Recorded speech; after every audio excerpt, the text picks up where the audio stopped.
And welcome everyone to our GW3 Business Life Lessons After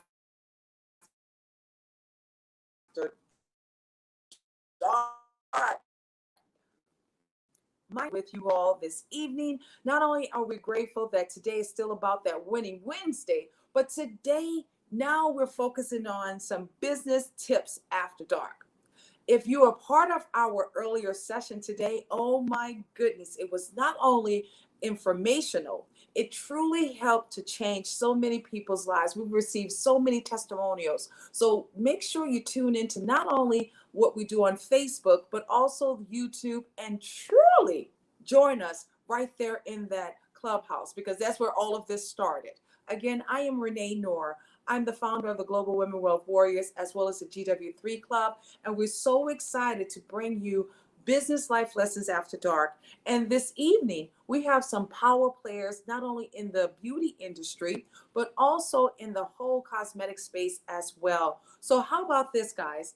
Not only am I going to bring up these beauties, but I want you to cheer really loud for them. If you're watching us on, YouTube, as well as if you're watching us on Facebook, let's give them some big love. Let's put some chats in the, let's put some hearts in the chat. I love my hearts. Let's bring up our first beautiful panelist that's going to be helping us to not only focus on our beauty from the outside, but also sometimes our beauty really resonate in regard to what it is that we're doing every day. She's a dentist hygienist, and oh my goodness, she's all the way from Jamaica, but we are so excited to have the one and the only Miss Tanya Cohorn right here with us. Hey beauty, how are you doing? Hi, I'm doing great, Renee. Thank you so much for inviting me to this amazing segment, Business Life After Dark. I know, right? Yeah, this is really exciting because, we're on to a healthier you, okay? We're going to make sure that we're healthy inside and outside. All right? Yes, we are. Yeah. And I know you're going to be the perfect person that's going to give us those tips where it relates to how we're going to keep our smiles healthier as well. And I feel as if, you know what? I just want to be on the other side, just writing down all kinds of the pointers that you guys are going to be sharing today. So how about this? Let's add some of the other guests that's going to be joining with you today, if that's okay with you, right? Yes, most definitely. Awesome. When I know for sure this next beauty, she is dynamic. She is truly a spirit of full of energy and glow. And she's not only from a professional aspect, she's an entrepreneur, but also she's about that skincare. And you can tell she just knows how to glow any day of the week. Miss Crystal Then. Hey beauty, how are you doing? Hey Renee, I'm doing great. How are you today? I'm doing wonderful. I mean, these beautiful smiles. Oh my goodness. I'm so excited, guys. Oh my goodness. Yes. So I know right now we have one more beauty that's going to be joining this conversation. And not only this second, I guess this third beauty, she has been in the beauty industry. I think right now we have a little bit of feedback. She's been in the beauty industry for more than 30 years. And not only has she been in the beauty industry for more than 30 years, she brings a plethora of knowledge when it comes down to also how to wear your skin. How to wear the right beauty looks, especially because we're going into the summertime. I'm so excited to have her here. She's going to bring you guys some beauty tips. So ladies, be ready. Men, get ready. And I know I was fussed at, ladies. I truly was fussed at when I went all the way to Africa and I forgot to do one of those secret tips that you guys going to share with us. But without further ado, let's bring the one and the only Miss Kimberly Hatfield. Hello, everybody. Hi, Renee. It's so good to be here. I am loving this chemistry right here, ladies. So you know what? I'm going to sit back. I'm going to allow you guys to do what you do best, Kimberly, Crystal, and the one and only Miss Tanya. Ladies, take it away. I cannot wait to hear what you guys are going to pour into us with our Beauty Life Lessons After Dark. It's all about real life experiences. Ladies, enjoy. Hello, everyone. We are going to take you on a journey to becoming a healthier you, okay? So our mouth is the first avenue of becoming healthy. Now, I'll be focusing on our oral health, okay? When we say oral health, in the mouth, okay? What we take in and what are the resources to keep our dentition healthy, which means there's several means and there's several resources on keeping your mouth healthy, okay? The first one is to visit your dentist every 6 months, okay? It's really important.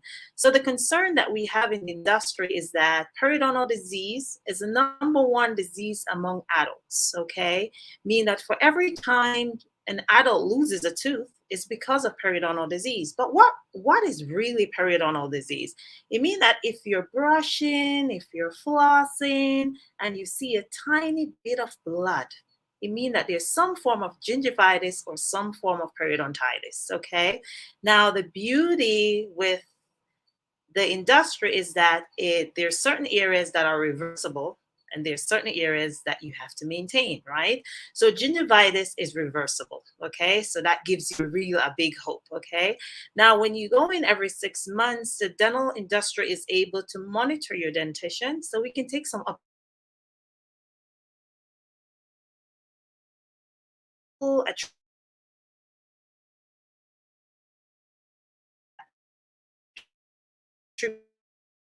Well, let's get to the whole, right? What are we doing on a daily basis? That's really important.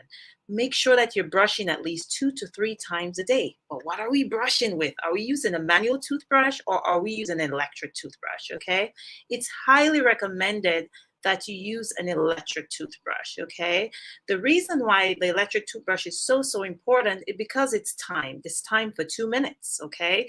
So you can't get out of your mouth before 2 minutes. Now, with the manual is resourceful, but you can get out at any time, right? So the manual is not timed, you time yourself, okay? So the electric toothbrush, I highly recommend. Sonicare has an excellent brand.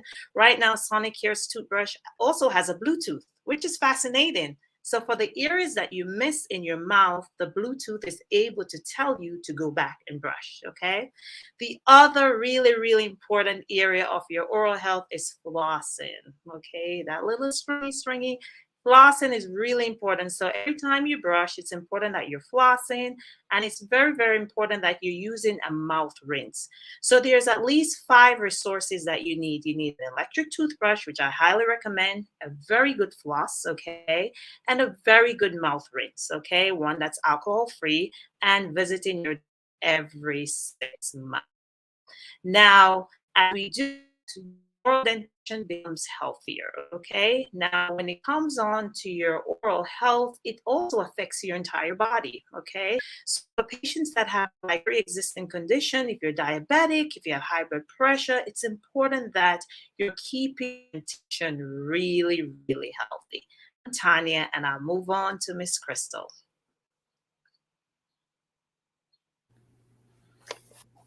Thank you so much. Welcome. That was some great information. I took lots of notes, Tanya. Basically, I'm here to talk to you about skincare and keeping your skin healthy and those things that you need to do to keep your skin healthy. So first, the most important, and right now is really important, is protecting your skin from the sun. So the first thing you want to know is there are 2 type of rays that the sun gives out: the ultraviolet aging rays and ultraviolet burning rays. And so with that, you need to know that each one is different, and you need to protect your skin. So those are the UVA and UVB rays, if you've heard of those before. And so you want to protect your skin with sunscreen. And the higher the SPF, the better. So if you see the SPF 30 or 50, you want to make sure you're putting those on before you get into the sun. And just know that everyone needs that protection, not just those that have lighter melanin skin. It's those that have darker melanin skin as well. So everyone needs that protection. You want to make sure you put that on before you go in the sun, and leave it on for at least 2 to 3 hours. If you get into the water, you want to reapply. So just remember that. And it's definitely important to put that on your face every day. If you should have a routine that you do every day. That's the most important thing, is you have a routine that you repeat every day with cleanser, moisturizer, and all those things. But make sure you include some type of sunscreen as well. Okay.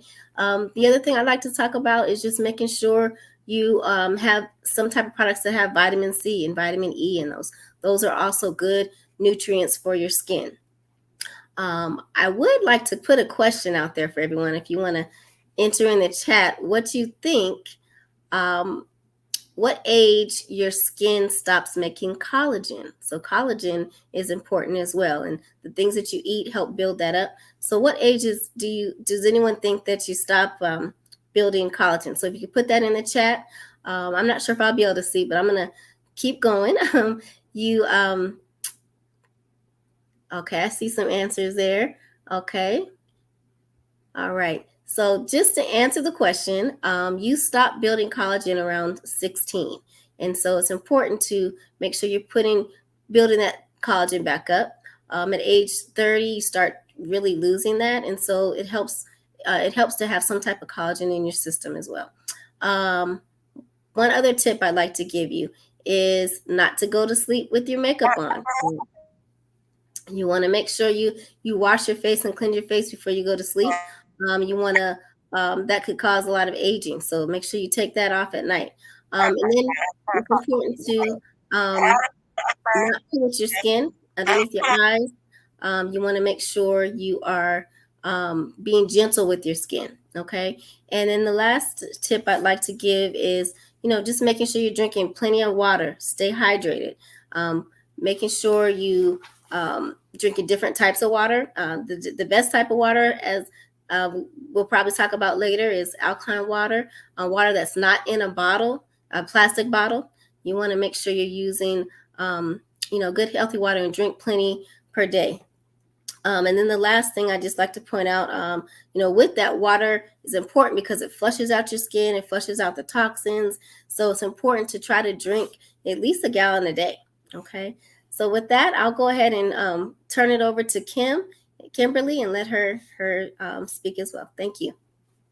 Awesome, Crystal. You had some great tips. Okay. So how much water should we be drinking when it comes on to, our daily intake to make sure our skin are glowing? At least, they say a gallon a day, so that could be between 5 to 8 glasses a day of water. So do you recommend a certain one, SPF 15, SPF 20? What would you recommend for us? As far as the SPFs, I would recommend at least SPF 30. SPF 30 is best for your facial skin. And Tanya, I'm sorry, it's a little choppy. I'm not sure if everyone can hear me. It keeps cutting out a little. I'm not sure if you asked another question or not.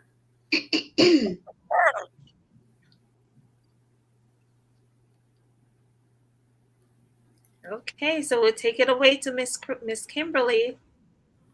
Hello. Now, thank you both. And since Crystal talked about your skincare, after you get your skincare together, then you want to apply makeup and you want to have a fresh look.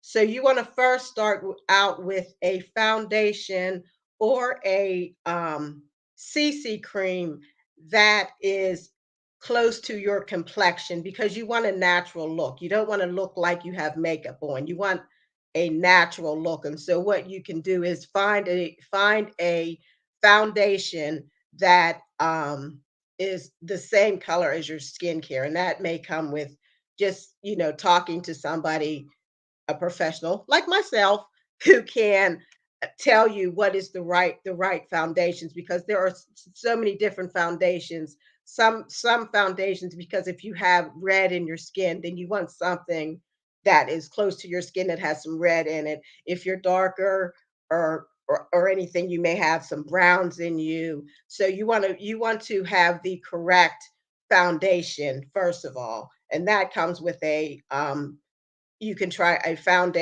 foundation or a CC cream. A CC cream, a lot of people are using now because it's not so heavy, and a lot of people use it like right after coming out of the gym or the shower, or whatever. And it's just a lighter foundation. And then you want to, your eyebrows are your foundation of your face. So you want to find a foundation. Not everybody uses black. You can use, there's several different colors that you can use for your eyebrows, and you definitely want to shape up your eyebrows, and that's part of your makeup as well. And then you want to apply your eyeshadow. One more thing.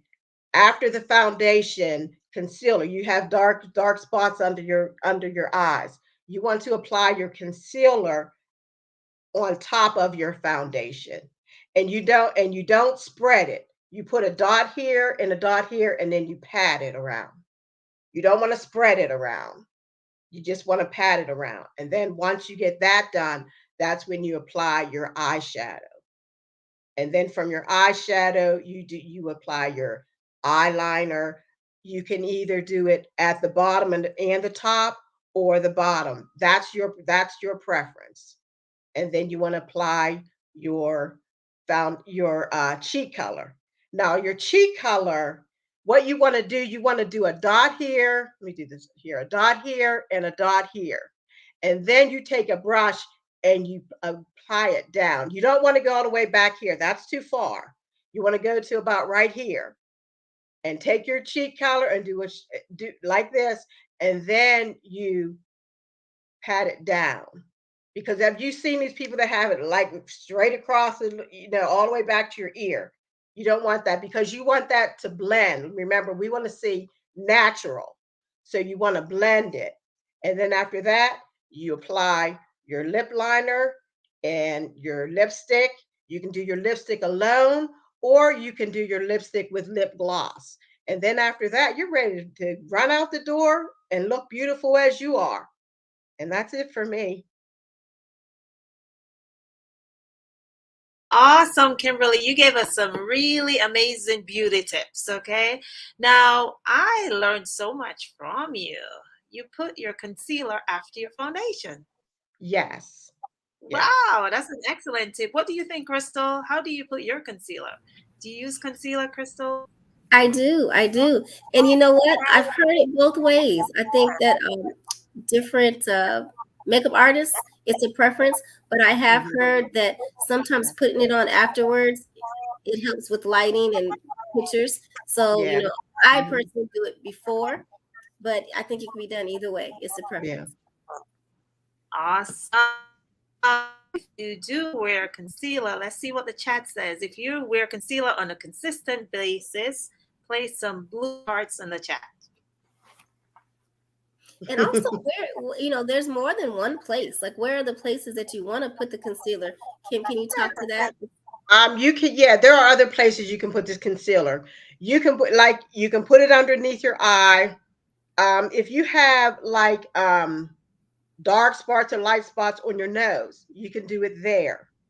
If you have it up here, do it up here. But the same thing goes. You want to spread it. You still want to tap it so that it blends in. You don't want to rub it. Yeah. Exactly. Because I know of people, I've had customers that have said, I put my concealer on, but it doesn't look like, that there's not a difference. And I said, well, and they said, well, I said, well, how did they do it? And she said, well, I just rubbed it in like this. And I said, well, no, that's not it, because you're just rubbing it off. Yeah. So if you're tapping it, because it's going to blend in to to the place where you put it at. So. And do you suggest people tap with their finger or use a tool like the sponge? Or I would suggest that. I think that it works out better for me. Mm-hmm. I do both. Okay. But I use my finger. Make sure your hands are clean, of course. And I just do it with my finger and do it. But I say it's your preference. Okay, great.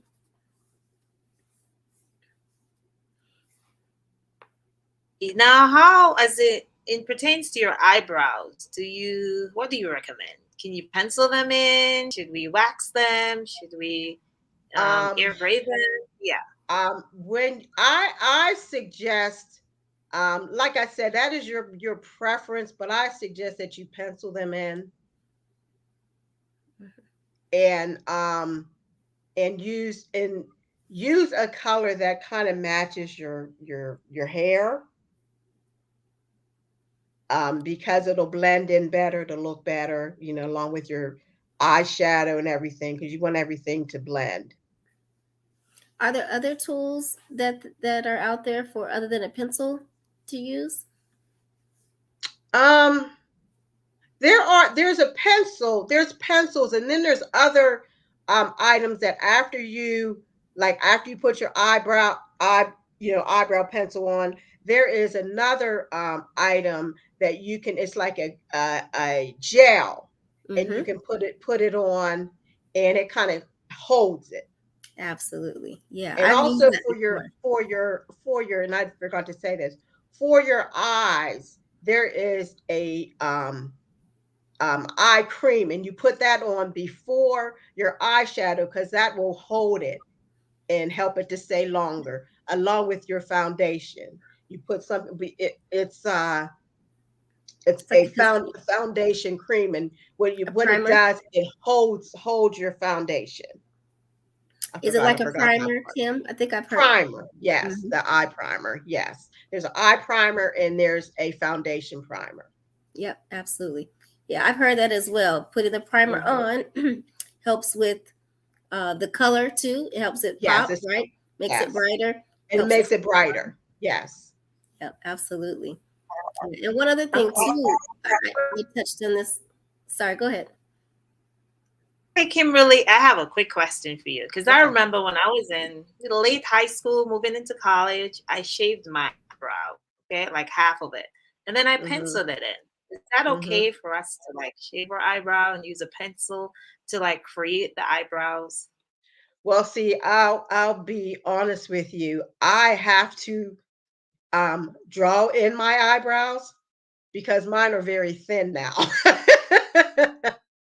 So I almost have to draw mine in myself. But I would say that would be your preference. I would say that would be your preference. Isn't it that the eyebrows actually help shape your face, right? Isn't that important? They do. The eyebrow, yeah, you definitely want to do your eyebrows, shape your eyebrows, because they shape your face. And you don't want them, you want them to, like, you want to start, I'll use this one here. You want to go from here to here. If you want to arch, you would arch it here, but don't go no further than here. Don't go all the way out here. Right. You want to go about right here. You want to find where your the bridge of your nose is, and you want to start. See, this is weird because I'm looking. Yeah, you want to start from here to here. Does that make sense? Yeah, absolutely. Okay. Absolutely. Okay. And one thing I'd like to say that again. I'm sorry. Go ahead. I was going to say yes, but you definitely want to frame your face with your eyebrows. And then if they're too thick, then all means get them shaped up. Yeah. Do you suggest does anyone have a preference over tweezers, plucking your eyebrows, or threading, or scissors? I've done them all. Yep. Except for the scissors, but I've done the threading, and it worked for me. But then after a while, it just my eyebrows, they just stopped growing. So yeah, I used to do the threading all the time, and I love it. One lady, I went to her and I had used the tweezers, and she noticed. She was like, "Did you pluck your eyebrows?" So she's like, "You need to come to me and keep threading, because when it grows back, the hairs are a lot thicker." So Yeah. Yes, it definitely makes a difference. But I love Yes. threading. That's my preference. Yeah. So I just I did until mine stopped growing. So you can see that we're really beautiful for this summer, okay? Because you can see we're digging into you, Miss Kimberly, because you're an expert at it, okay? What do you think about needles? And right now, the 2 eyebrows are, and a lot of women with tattoos as their eyebrows. You're going in and out. I can't hear you. I think she was Sorry. saying tattoos as eyebrows. Tattoos or needles. So it's a lot of a lot of women tattoos for their eyebrows. So it's a trend now. So you're seeing a lot of females with tattoos. What do you think about the tattoos? I Kimberly? think that I know a lot of people that do that, and I think that the reason they may do it is because you don't have to keep on working on your eyebrows. It's you get those done, and then they're done for a while. So I really believe that is that's somebody's preference.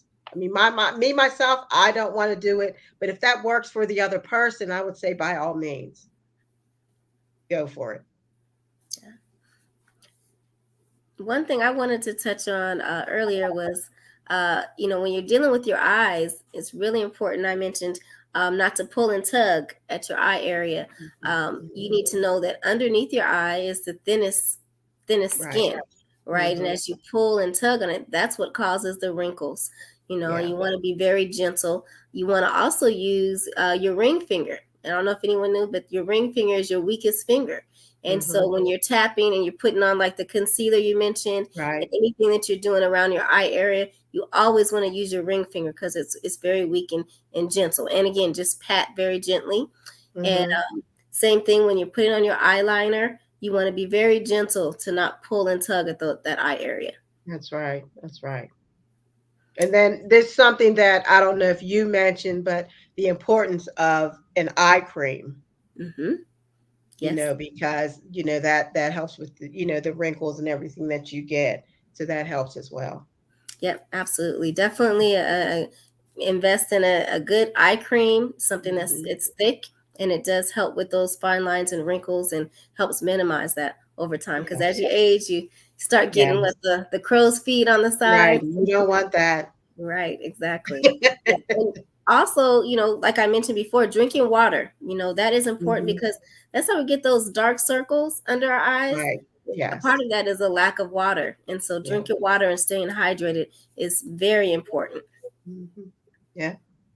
And I think, it's important that we wash our face often, right? Absolutely. Because when we step out, there's so much in the air that's really coming to our face. It's important that we wash our face often. It's a lot of pollution when you step out, okay? So I think that's a big tip. But the water is big. The water, you can see when you drink a lot of water, your skin glows. It really glows. The question for you, Kimberly. I wanted to also mention something too when you're talking about washing your face. Make sure that you also get a good cleaner for your eyeshadow and your eye makeup, because you don't want that lingering around either, because in your eyelashes, eye mites can grow.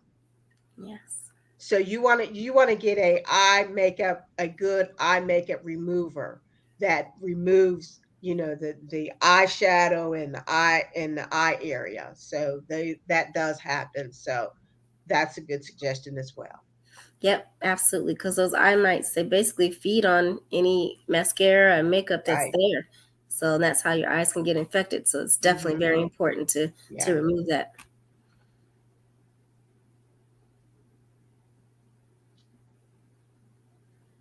We may have some questions for the chat to see how eyelashes, the trend of lashes. I think lips or whole beauty, right?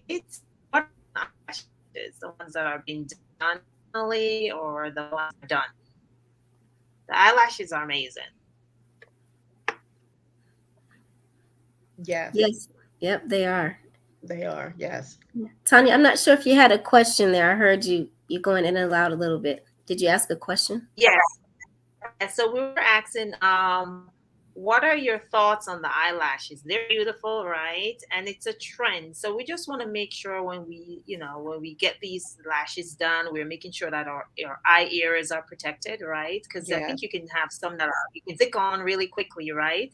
And then you have some that you can have them perfect eyelash. How do we make sure that there's no chemicals getting into our eyes that are forming around the lids? I would say that you go to a professional who knows what they're doing and get them done Yes. that way.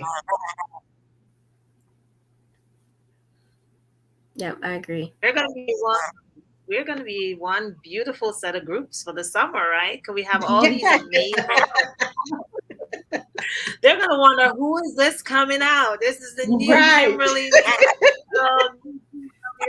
What's happening? We're just gonna keep glowing, right? Yes. It's just a change for you. Questions for the chat, Crystal?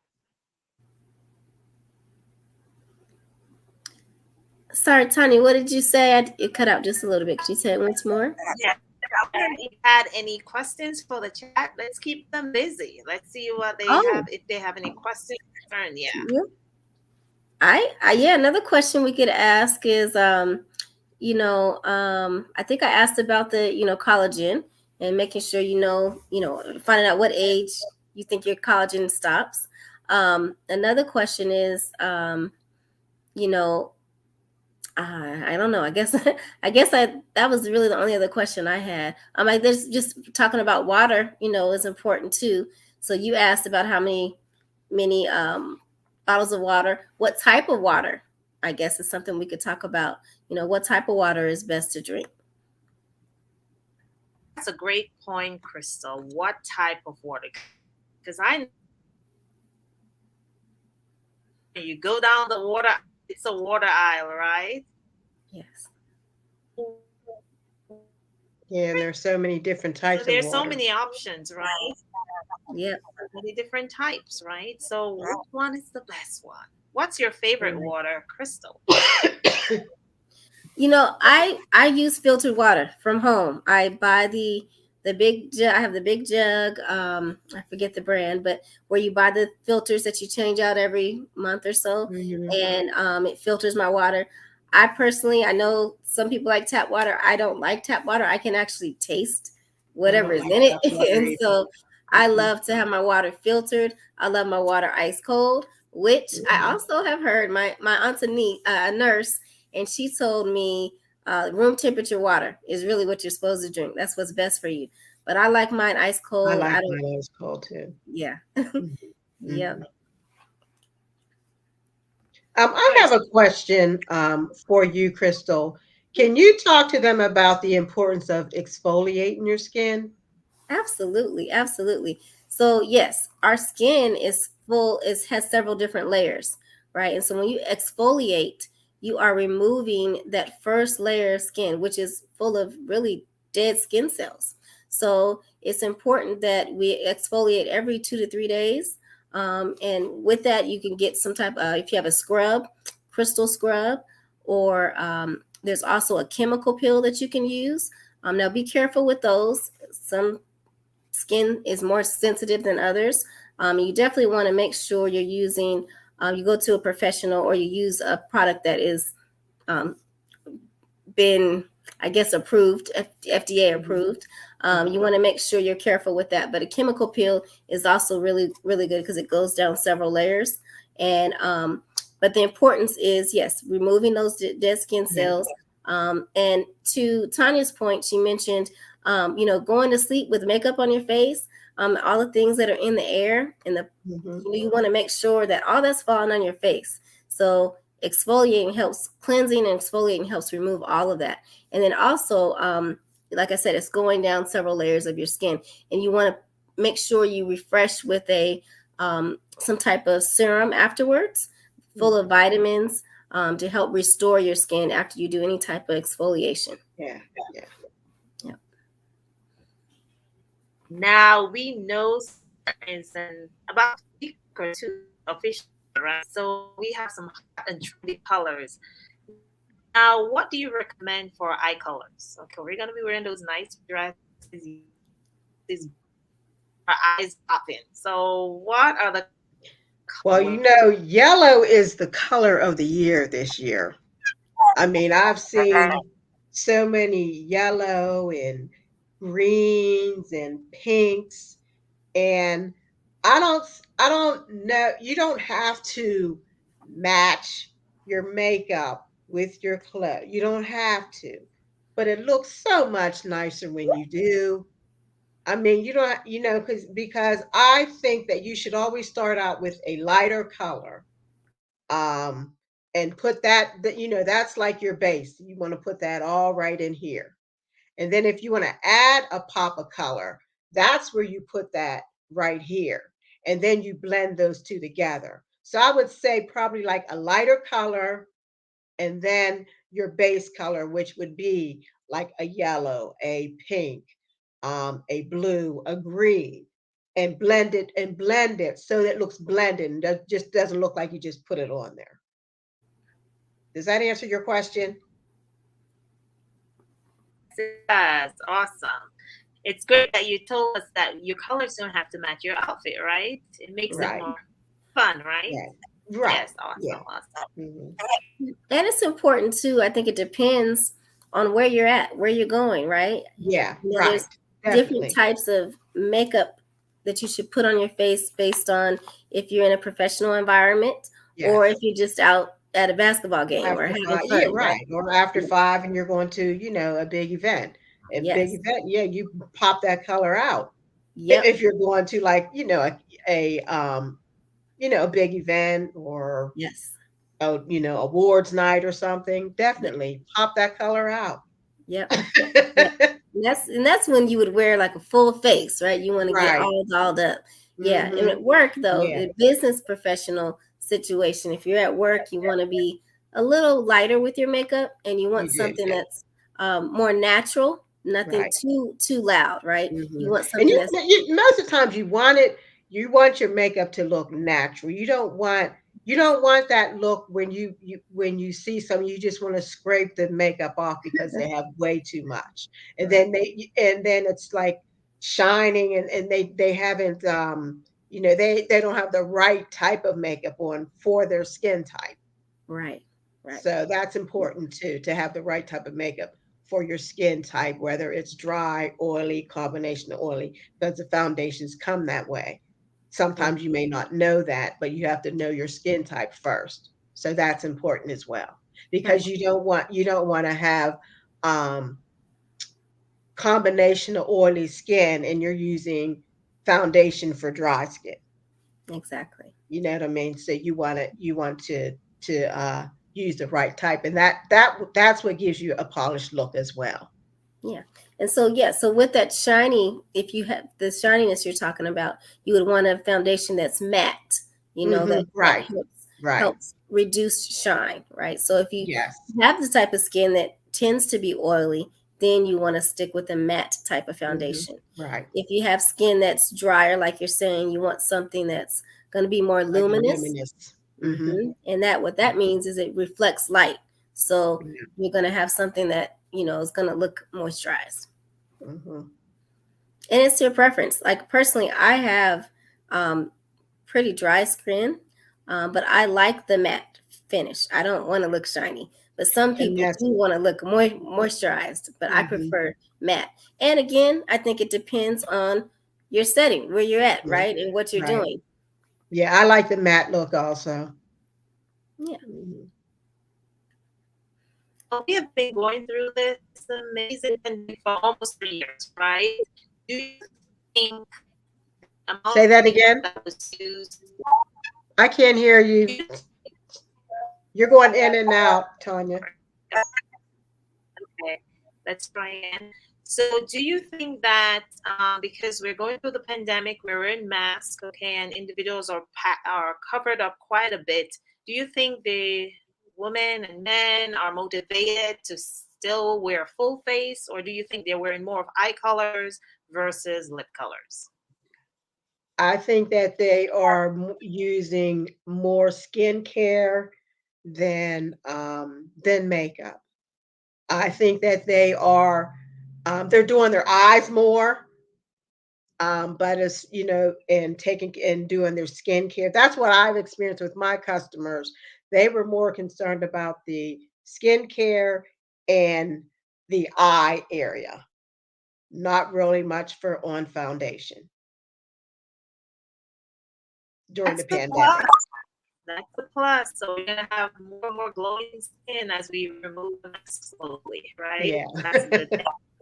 As we remove the mask slowly, because good a good skin evolves from good skincare, right? Yes. So Yes. when you take care of your skin properly, it glows, and then you add these amazing foundation and concealer and mascara, and it makes it everything glows. Yes. Mhm. So, Right. what is one of your number one tips for skincare for our audience?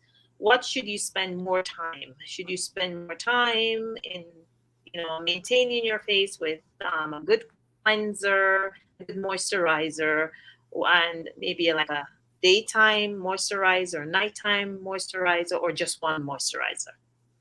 What do you recommend? Is that for me or Crystal?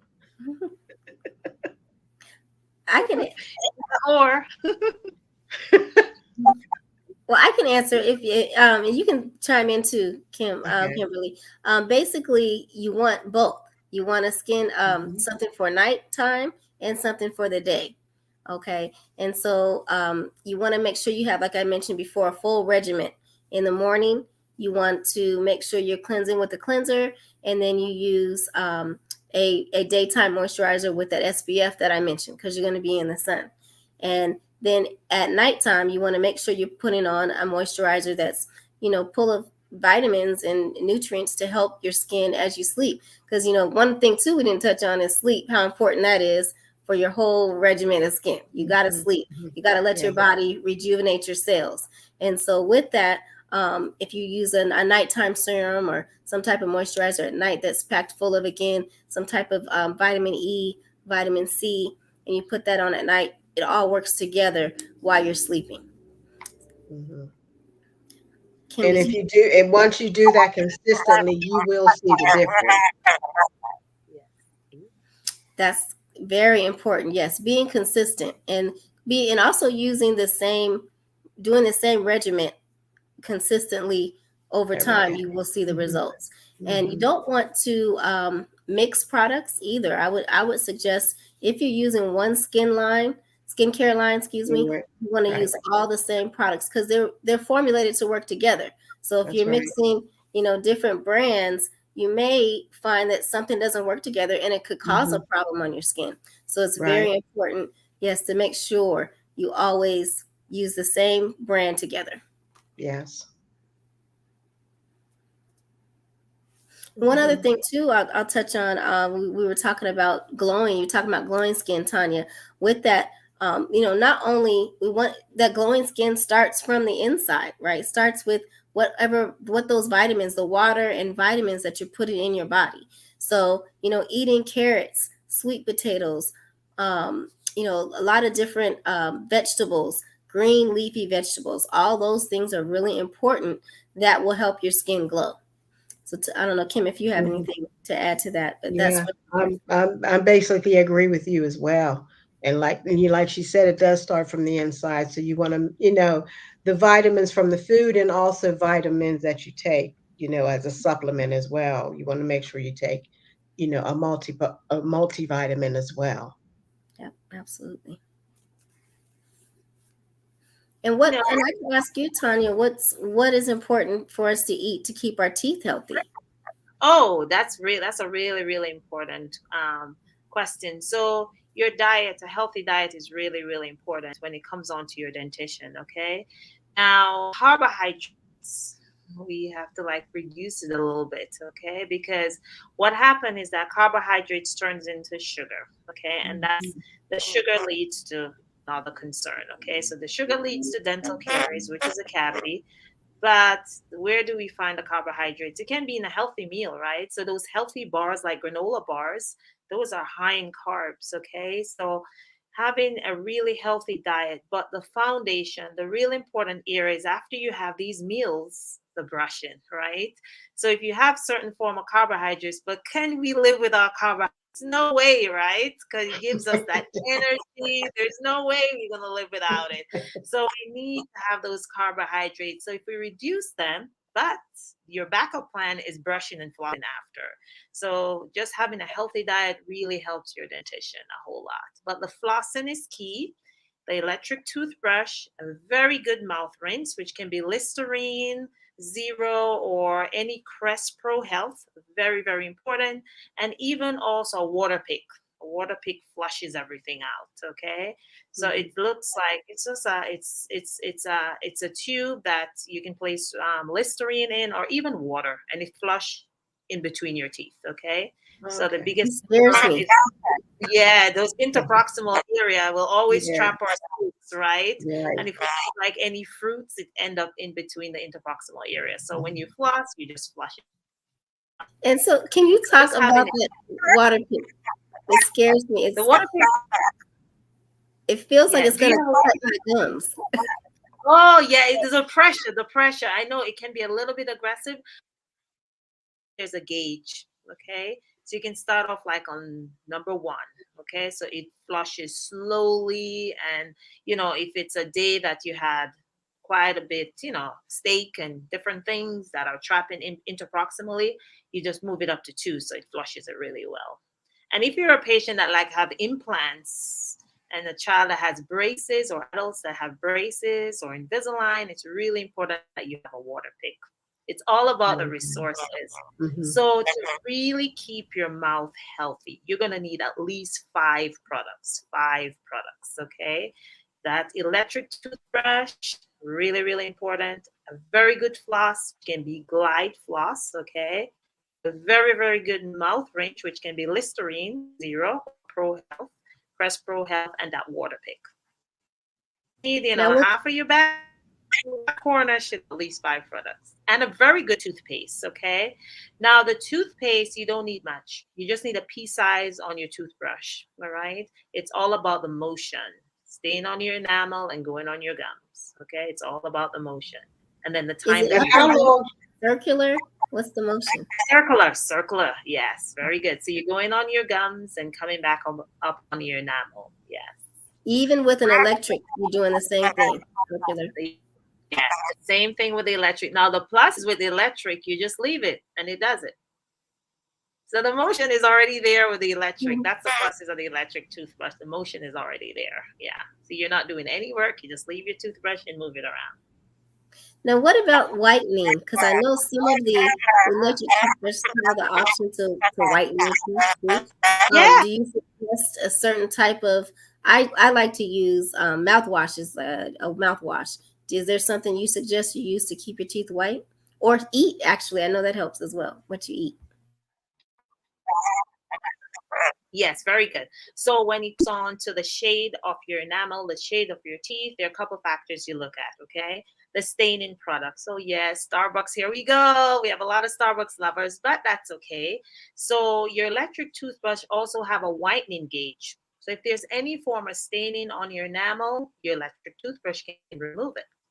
But in the meantime, you can always get like an in-office whitening. You can go to a dental office. You can leave that office in 45 minutes and you have white teeth, right? So you can get your teeth whitened in the office. You can also have, whitening trays. You can take it home and you can whiten at your convenience. Like maybe you're up late. You can just place the whitening materials in the whitening trays, leave it for half an hour, like do it for 3 days, your teeth become white, right? And then we can keep it really simple. You can visit your local pharmacy, whether it be Walgreens or CVS. You can get some white strips. Crest made some very good white strips. Okay. Like if you're going to a wedding or a really nice event coming up, you just want to whiten a little bit, you can go ahead and use some white strips. So whitening is a real big trend right now in dentistry because, a wedding, you want to have white teeth, right? You're graduating, you want to have white teeth, or you just want to have white teeth, right? It's a great idea. Yeah. You can just have Yes. teeth, okay? But when it comes on to the whitening products, you don't want to do it excessive. And when we say excessive, we don't want to be using a whitening mouth rinse, a whitening toothpaste, and then whitening, okay? Because if it's done excessively, it will cause sensitivity, all right? And I highly recommend, there's a whitening toothpaste that Colgate makes. It's called Optic. It's a red box. So if you brush with Optic for like 3 days, in 3 days, your teeth is white. Okay, so it's a very good one for whitening. If you just want to just touch up a little bit. All right. Did that answer your Well, I want to ask a little old school question. Before Yeah. all this whitening toothpaste, it was, baking soda and peroxide. Are those still good to use or not? peroxide? Peroxide and baking soda. I don't know if you use not together, but separately. Most definitely. That old school technique from our grandmother's days, or even from our mother's day, it still works. So if you place a little baking soda with some peroxide, you're going to make a paste, and that becomes like a toothpaste, right? And if you brush with that paste, your teeth becomes wider, okay? And there's an excellent mouth rinse on the market right now, which is called Peroxyl. So the base of Peroxyl is hydrogen peroxide, right? And it cuts down bacteria by almost 90%. So when the pandemic happened, the concern for dentistry was the amount of bacteria that is in the dentition. So they created that mouth rinse. So you can find it in any grocery store, and the base of that mouth rinse is hydrogen peroxide. So it works. So those old school techniques still works. Yeah, those techniques still works. What do you think about the activated charcoal? Because I know for skincare, there's an activated charcoal that we tell people to use to help pull out the depths of, dirt in your pores. And I've heard that it's good for your teeth as well. Oh, that's an excellent question, Crystal. Guess what? Dentistry doesn't like it. It's really aggressive on the enamel. So the charcoal is causing more concerns right now. So it opens up the pores of your enamel and causes sensitivity. So the charcoal, we're just hoping that one day all the charcoal toothpaste will be off the shelves right now. Yeah, so it causes a lot of sensitivity. Yeah, the charcoals. Yeah. So any product in your pharmacy or any store that is ADA approved, you can use it. But what's really important is the product that your dental office recommends. Okay, so the dental professionals, they're trained, they do CE courses on all of these products, and then they're going to narrow in on the best products for their patients. And every patient is different, right? And when it comes to your toothpaste, a sensitive toothpaste is the best.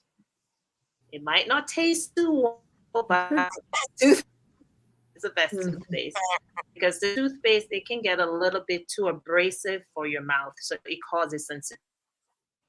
So Sensodyne, any sensitive toothpaste is a perfect toothpaste. Okay. Right? Thank you. Hey, Kimberly. Question?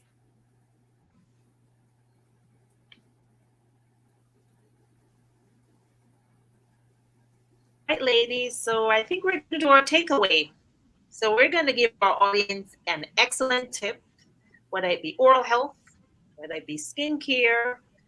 All right. So, Crystal, if you'd like to go first. Give our audience I would just leave. Thank you.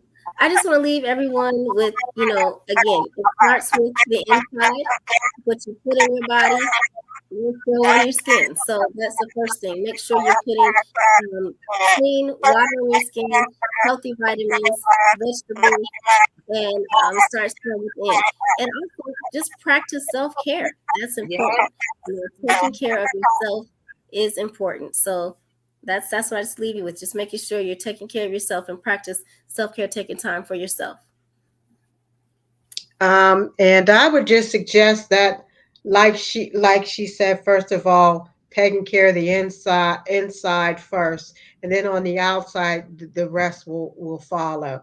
But it's most important to take care of your skin, and also to wear the right products for the type of skin that you have.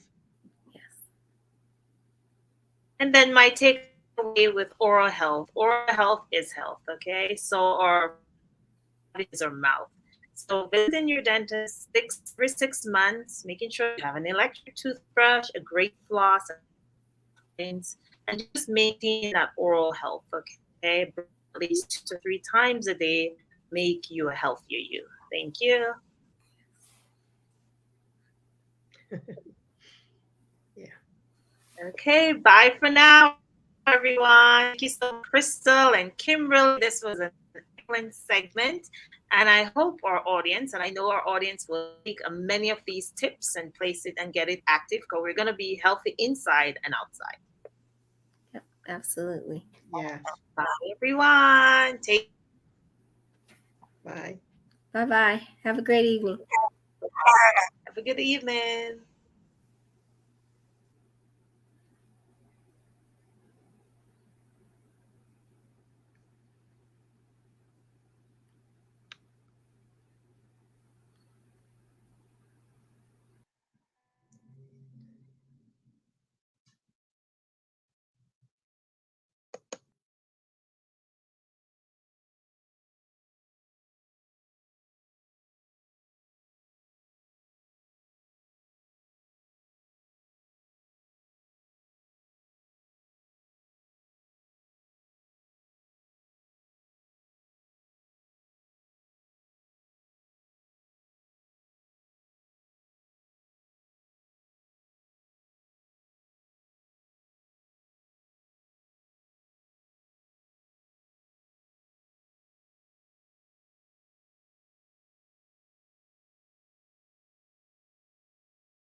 So you'll be prepared, okay?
Well, guys, oh my goodness, what an amazing interview that those phenomenal ladies had.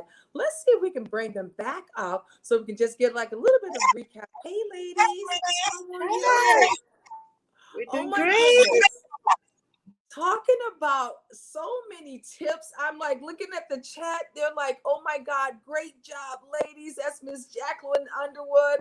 Another one said, I drink a lot of alkaline water. You guys was giving all type of beauty tips. Marie says, thank you, ladies, for all of that. You guys have really been dropping the mic alongside with Miss Malika Starr. She says, wow, I didn't know that I brought a bug. Okay. So, guys, you have just been so incredible, dropping so much information that have been very informative as well. So, I know for sure we have Assembly that's here with us as well. How do you guys feel? Tell me, how do you feel? How do you feel? This was amazing. It was amazing. It was absolutely Yes? amazing. Yes, it was really great. Really great. That is so Yeah. awesome. You know, we're sitting in each other's room, giving girl tips, right? Yeah. And I feel as if it's so important while we're preparing for the summertime. That's what's so key. Preparing for the summertime. A lot of people know the tricks to the trade. Look what Miss Amazing Angelique said. Weed, powder, and liquid eyeliner. Yes, powder and liquid eyeliner. So with those tips that you guys were dropping, so many great tips to allow the ladies to prepare for the summertime. And I know I'm ready. I've been so ready until my goodness. I cannot wait to see us all get together in August. How are you guys feeling about what this, before the end of the week? How's everything coming along for you guys? Absolutely Yes. great, Renee. Looking forward to the end of the week as well, right? Yes. Absolutely. So what is your new color for this month? Tell us what's the new color for this month. I like turquoise. That's my color for the month. I like yellow. Turquoise. You like the yellow. Yes, Okay. I'm loving yellow as well. Is it the yellow? Don't we got the yellow vibe? Right? Yes. Yeah. Oh my goodness. I didn't even realize how powerful that color yellow is. And now it's just, we're going to have to do something real fun with that colors, ladies.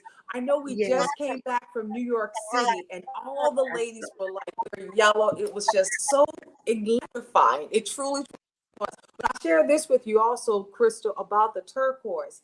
I had visited one of my dear friends who actually just opened up her med spa, Dr. Juanita Bates Bonds. Would you guys have an opportunity of meeting her as well? She's going to be a part of the Power to Soar Leadership Conference.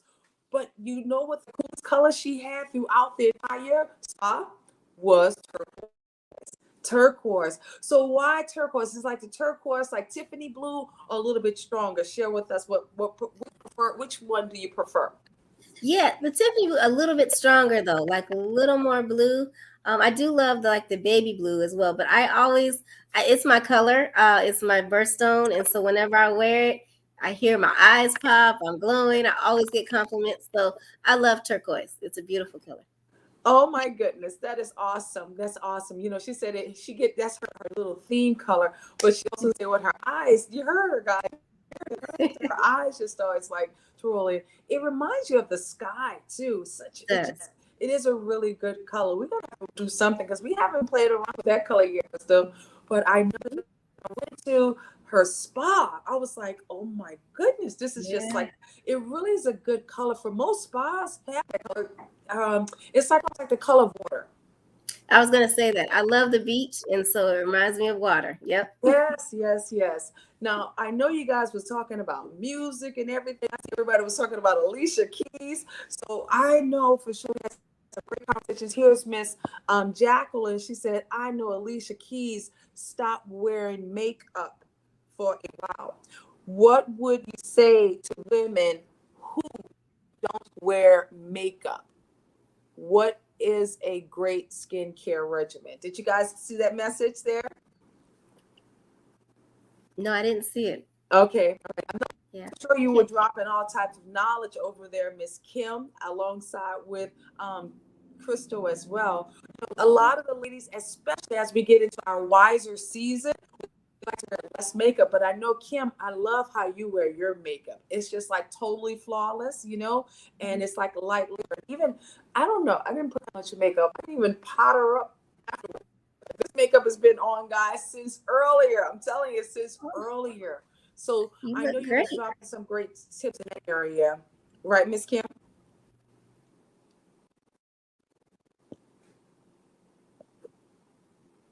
What did she say?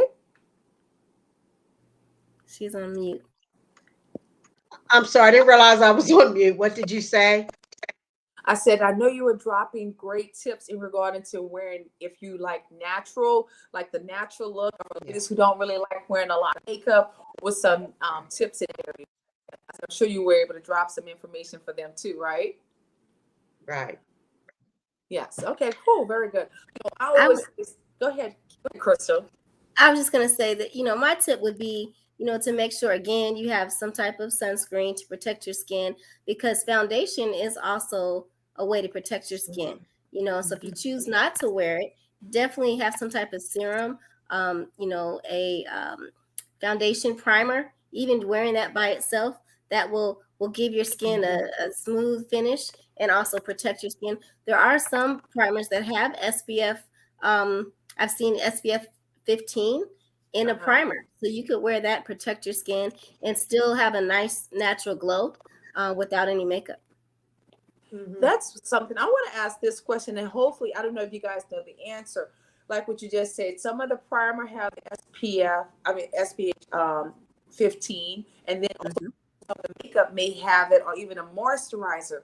When is it ever too much of protection that we put on before we put on makeup? I don't know if you guys know that answer, but I don't know when too it's much? too much. Okay. Yeah, I don't know. don't- It's funny you say that, because I was actually just at the beach, and I had a 30 and a 50, and I was like, if you put 50 and 30, is that too much? So yeah, I don't know if there's ever too much sunscreen, but you can layer it. I know that you can layer the foundation primer along with the foundation that has, or moisturizer that has sunscreen in it. I love Yeah, it. and I would I want just to say, as long as it's not bothering your skin, you're not breaking out, or because I know some people are allergic to, they don't like foundation that has SPF in it. But I yes. mean, it's working for you, go for it. So as long as you put that extra SPF and it's not breaking your skin out and not bothering you, then I would say keep yourself protected. I love it. I love it. This is one of those comments I'm going to say that people probably did not think it is true, because I know my girlfriend got on top of me. Just because we may have melanin in our skin, we still have to protect our skin as well. And because we have melanin, we like to say, well, we got, what they say, good skin, right? They'll say black don't crack, but really it does. And if you don't reduce and get rid of those layers, those dead skin layers, what usually happens in that area? You start looking ashy, and then you actually start looking like a snake. I'm sorry, it's true, right, ladies? Yeah, very true. Yeah, Yes, yeah, we it's true. on that. How Absolutely. important is it to exfoliate? Yes. So I know I was bad girl. I went all the way to Africa, guys. Went all the way to Africa. I had moisturizer, but I think I did more like coconut oil. And what she was saying, that may cause to block my pores. So then, unfortunately, that's not really what I should be using with the coconut oil. So I'm gonna do better. I promise. I kid you not. Mary Kay was my girl. Yes. When it came down to my skincare, it was all about Mary Kay, because what I liked about Mary Kay products is it was much lighter. And even when I wear my makeup on top of it, it wasn't like just oozing with too many oils. And I know my skin, you probably see a little bit highlights. Usually I'm like more dry and just a little bit of oil in my T-zone area, but not that much. And I just know for sure some people have their skin, as we get wiser, our skin have to go through challenges and changes as well. And sometimes instead, we probably started off with dry skin, maybe sometimes you can go into oily skin. I think that also attributes to when you're eating certain foods. With those certain foods, it's going to probably have another way of reacting to it. Exactly. Sometimes your skin changes like the seasons change. Like in my area where it's, the winter time, in the summertime, in the spring, like right now, my skin is dry. It may be closer to like August, it'll get combination to oily. So that's another thing to take in consideration as well, because your skin type will change along with the seasons. Yeah. Yep. It's important to definitely pay attention to what your skin is doing and telling you. Yeah. Because just like you're saying, when it gets dry, then you definitely need to make sure you're exfoliating and applying Right. moisture and drinking your water. Mhm. Right. What about if we're on a budget? Okay? Because you already know sometimes you're like, well, I have to be on a budget when it comes down to buying makeup, when even it comes down to buying moisturizers, things of that nature. Is there any such thing as being on a budget when it comes down to our hygienes? And I want to ask the dentist, hygienist, alongside with our makeup guru, is there any such thing as like being on a budget? We just have to make the sacrifice and do it anyway. I'm gonna use a suggestion. What I do with my clients whenever I do my classes, and I have them close their eyes and think of a special occasion that you're going to. You're going to a wedding. Okay. What are the accessories that you're wearing? Is it a dress? Is it a gown? The accessories, the shoes, the purse, everything. What did that cost? Okay, $600. We'll just say that. Okay, and when was the last you went to that occasion? When was the last time that you used that? One time, maybe. Your skin, you have every day. So it's important to take care of your skin rather than buying an outfit for one day. That's what I do.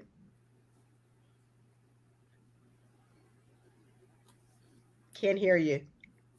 I said, I like that. Give us some hearts in the chat for that one. Oh my goodness. I really like the way you put it into those perspectives because I gather how we look at things. We always want, when we really want something, we really Right. want something. Always make a way. Go ahead on Yes. and put that in the chat. If we really want something, we're going to always make Yes. a way. And I'll say Right. this to you guys, your most important investment is in yourself. You Yes. cannot give yourself any shortcuts. Say, please, no shortcuts to me. No. We can't afford to have any shortcuts. Right, Crystal? Yes, I agree. I agree. Yeah. No. This- Yeah. Go ahead. I was gonna say, yeah, I agree with Kimberly. You wanna, if you can spend money on dresses and shoes and all of that, yeah, you should definitely be able to put the same amount into your face. You're gonna have it forever, right? So you want to make sure you're taking care of yourself. Again, that goes back to that self-care that I mentioned. You Yeah. want to make sure you take time to take care of yourself. So that's it. Mhm. Right. I love that. Oh my God, that is awesome. So tell me, ladies, it's important for us to have a regimen. How often do you take care of yourself and what is your self-care tips? And for those who are hearing our voices on YouTube as well as on Facebook, please put in the chat, when is your self-care days? We want to know when are your self-care days as well. Go ahead on, Miss. When is your self-care day and then how often do you do it? What is my self-care day? My self-care day is every day.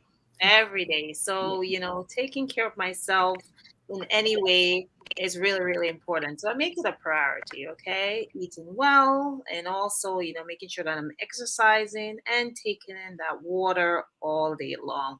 So even as Kimberly and Crystal highlighted some key tips when it comes to skincare, I learned quite a bit from them because they reinforce the importance of the different products that we should use to make sure that we have a very healthy skin. So every day is my self-care day. I'm Tanya and I'm done speaking. What about you, Miss Kimberly? My self-care days are usually on Sundays, and that is when some Saturdays. Yes, Saturday. And that's when I go get my nails done. I go get a pedicure, and I take care of myself. I love it. What about you, Miss Crystal? I'm with Kimberly. Saturdays and Sundays are my self-care days. I'll admit during the week I probably I don't take as good care of myself. I work long hours and stay busy. So I would say, yeah, definitely Saturday and Sunday I try to rest and wind down a little bit. But as far as a skincare regimen, that is definitely every day. Every day. My regimen is, I use a cleanser, moisturizer every day, every morning, and exfoliate every 3 days. Not every day, but every 3 days. And then make sure that I in the evening taking off all my makeup and putting on a night cream and moisturizer before I go to sleep. So that's my daily regimen. Right. I love that. Mm-hmm. Okay, ladies, I'm gonna be honest with you. Okay, are you ready? Woo! Okay, I do like to take care of myself every week on Wednesdays. Wednesdays are like my ideal days to take care of myself. I have some bad regimens. I'm gonna let you know right now. Okay. Sometimes I sleep with my makeup on. I know.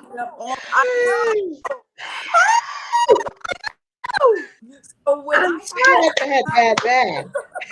I know. Well, I'm being honest, okay? When I have to travel, when I have award shows to get ready, I literally have to have my makeup artist to do my makeup before I get to where I'm going. And so sometimes I have to wear my makeup, and sometimes I have to sleep in my makeup. I know this. Whenever I'm traveling, this is one of the things that I don't do. I don't sleep at night. So I'm already up. Okay, so that's one thing. I don't put the head on the pillow, my face on the pillow. I don't even sleep like that anyways. I sleep straight back. So with me sleeping straight back, I don't mess up my side face or anything like that with any lines. And yeah, I'm one of those girls. Sometimes I have my makeup on at least 2 days, guys, because when you're such in a production mood, I always like to come in. You know what I always say? You got to stay ready so you don't have to get ready. So when I'm traveling, sometimes it works so much better for me.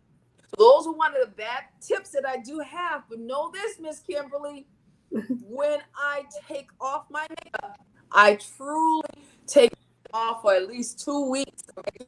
So I can go without any makeup. Okay, so then I kind of play catch up, right? Or I have to wear makeup more than just one day. I'm just keeping it real. Yes. And Renee, that might work, but you should know the tip I've heard is every time you fall asleep with makeup on your face, that takes 7 years of aging. So you age 7 years by leaving all that on. Oh wow! Well, you know what? I would look like oh my god, because I was told I was younger, So then I'm really reversing it. So I'll be doing much better. I promise you. But what I've started doing, being a model with Ebony Fashion Fair, we literally had to wear makeup every day, guys, every day. Mm-hmm. Keep the makeup on, so we literally had to wash our face because sometimes when you're traveling on the road, you just don't know. You have to put your face sometimes up against the pillows and things like that. So I did wash my face back then, but nowadays, oh my God, I'm telling you, that's one of my bad items. I will improve. I promise you guys. Okay. Okay. Yes, I know. You should have seen Miss Kimberly. Miss Kimberly's like, oh my God. Yes. My daughter gets on me also about that as well. Guys, we are tuning into Business Life Lessons After Dark. And if you did not recognize, you're right here with the Global Women Awards, the GW3 Global Cup. Please follow us not only on YouTube, we're also on Facebook, and join us every day right there in the clubhouse from 12 to 2 in the afternoon. We always have our lessons, or we call them our master classes. Ladies, we are on fire here. I noticed I was in the matrix. Hold on. Mm-hmm. I said, we were exploding every day. We started off with Monday, red hot, spicy. Tuesday, and here it is Wednesday. Today feels like we're already on a weekend, guys. It truly does. Yeah. However, we are just grateful for you. So please, guys, we want to hear more from you. If there's topics that you would love for us to talk about, we'd like to hear that from you as well, as we bring in different tips, as well as we bring in different information so that we can get your input. And we are loving these conversations, right, ladies? We're loving these conversations. Yes. Yes. Yes. love Another beauty. Yes. We're going to bring up, I know for sure we're going to be making our transition pretty soon into our relationship. That's right, into our relationship hour with the man himself, Pastor Jeff, and some sensational ladies. But before we make that transition, let's go ahead on and say hello to this beauty here. Oh my goodness, Miss Yolanda. Woo! Hey, Miss Yolanda. Ladies. Oh my Hello. Hi, Yolanda. Ladies. Hello. Hey, gorgeous. How are you doing? And happy. I feel great. Yes, yes, yes. Well, ladies, I mean, this is like we're just in the living room, chopping it up, you know, sharing some beauty tips. Now, Miss Yolanda, you are over there looking so graceful and so gorgeous. You have to tell us at least 2 of your beauty tips. What is it that you do? What is it?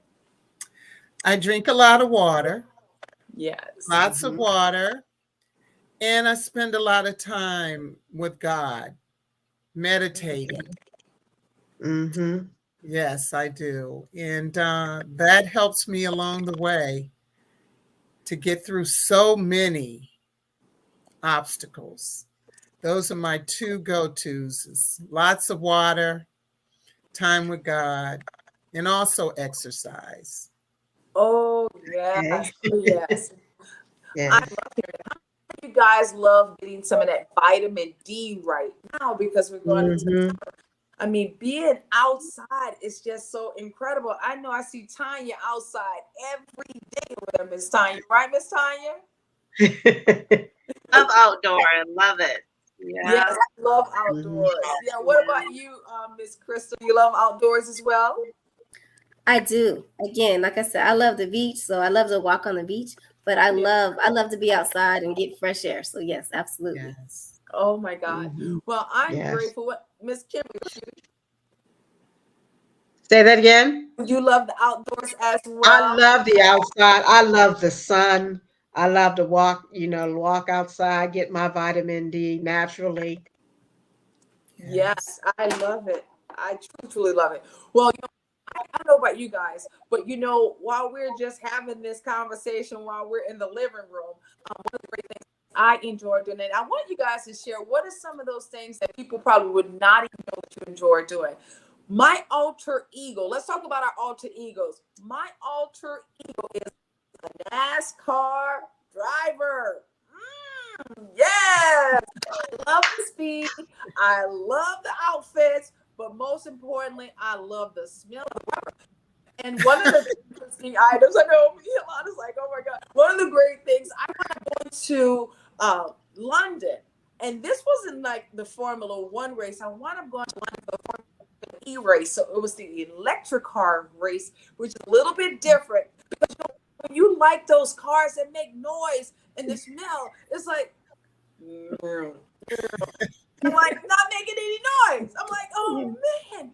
And then, the rubber is still not the same with electric cars. It just don't give it to you like how, we really like it. My alter ego is a NASCAR driver. And what we wound up doing last year for a leadership conference, I took everybody to the Porsche headquarters in Atlanta so they could be a part of the Driven to Success. And then we got into those Porsche cars. It was going at least 130 miles per hour or more. That was so hot. I love it. Miss Crystal, share with everybody, what is your alter ego? What's something that we wouldn't even think? That's kind of like how you go. Please share. Well, I love fast cars too, sports cars. Now, I've never driven anything fast, but I like to watch them. I like to hear them go by. But I think for me, some people know this, but I like pottery. I love arts, and I love to make pottery. Since I was in high school, I took a class with ceramics, and so that's my passion. That and photography. So yeah, awesome. That's a common. You gotta have really patient. You gotta have calm hands for pottery. yes, I'll be messing up that clay all the time. Okay. Well, the key too is you got to know not to get an air bubble in there. That's what causes it to fall apart. So you got to make Yes. sure you take care of it, mold it, and get it right to get started. So you got to have the right foundation. I love it. I love it. What about you, Miss Tanya? Alter ego.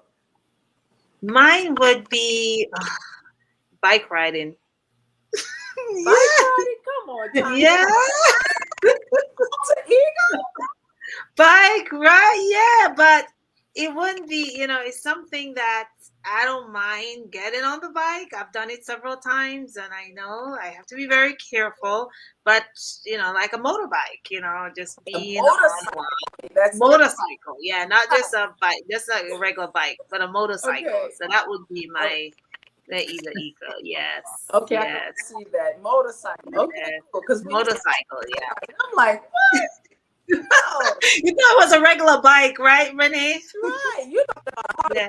Davidson with the run. Yeah. Yes. One of those, Okay. yeah. With matching Some helmet, leather, some everything has to match. studs, right? Yes, yes. So I that would love be it. I mine. love Yeah. That's awesome. What about you, Miss Yes. Kimberly? Now, I also like fast cars also. One of my bucket lists is to be in the Indy 500 in my red suit, in my red car, speeding down the Indy 500. I love it. I love it. She did. And one of my others is I like ladies. I think you said your life list, Mr. That's what you said. Your life list. my bucket Your life list. That your life list. Yeah, my life list. That's right. Because you still have to be My life alive to enjoy it. Right? I Right. like Right. the idea of even kicking the bucket. I'm gonna keep Yeah, it real. right. My life list. So we And I are also on our I life like list. okay, Yes. and I also like to dance. Ooh, Yeah, I do. I do a you're lot of like dancing? line dancing and stuff, so I love it. all right. Well, we gotta do something like Dancing with the Stars. Okay, Dancing with the Yeah. Stars. Oh yeah. I like that. What about you, Yolanda? I'm with Tanya. I am actually a lifetime member for Harley Davidson, and we have a classic out there in the garage. And my husband and we get on there and we ride, and we also participate in the Rolling Thunder. Ooh. Yes, we've done that for years. So you, Not this year, but so many. Yes. so you are a biker. Yes, ma'am. I want to know that alter ego because you already told me about your wild side. So I need to know about the other wild side, okay? Yes, You said ma'am. I already know what time it is. So let's talk about that other wild side. Surprise, surprise. Bring it on. I feel like I got to come back with something I better know, than, right? than pottery. You guys all out there. I might have to say, I might change my answer. Can I change my Okay. answer? I would say, what's that called when you on the water and they shoot up and you're holding on? I don't know if the boat's going by, but the water shoots you up. I don't know what that's called. Like water gliding or sports. something. Okay. Oh, like you're in the air. And it's just, You're in the air. It's a machine. You're holding on Okay. with the water. Your feet are like Yes. on this thing and you're shooting up in the air. I don't know what it's called, but that's Right. what I'm. well, I don't know what it's called either, but I know exactly what you're talking about. Mhm. That's Guys, the most adventurous I would be able to go. I don't know about getting on a motorcycle, but definitely I love the water. So absolutely. Well, you know what? I love talking about stuff like this because when we get together, we're gonna do some fun activities as well. I don't really want us to always be all, like just networking. No, Mhm. we know each other. We're gonna really splurge, and I can see all of us riding a Harley Davidson, Miss Yolanda, okay, with our little Mhm. what is it, the bandanas, right, with some spikes. Yes. She said, yes. Chaps. Yes. You wear chaps. Chaps.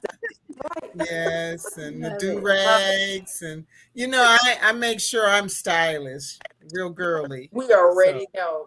Oh, okay. I love it.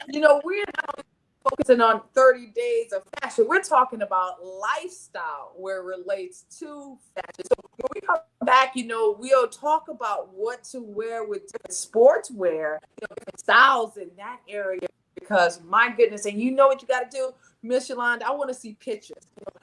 I'll text you some. I'll send you some later.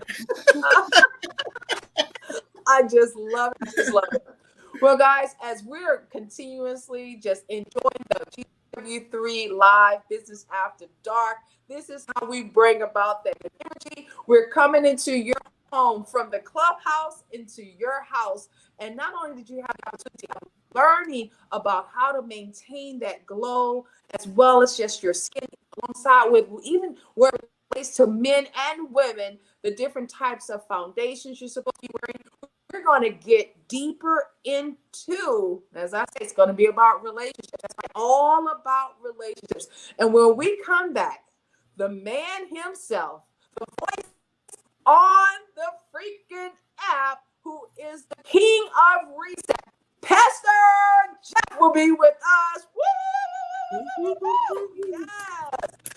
When we come back right after this commercial break, we're going to be bringing the man himself to the conversation, okay? I love it. Right. Yes.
And we are back. Oh my goodness, the man himself. Everybody is Pastor Jeff. Pastor Jeff.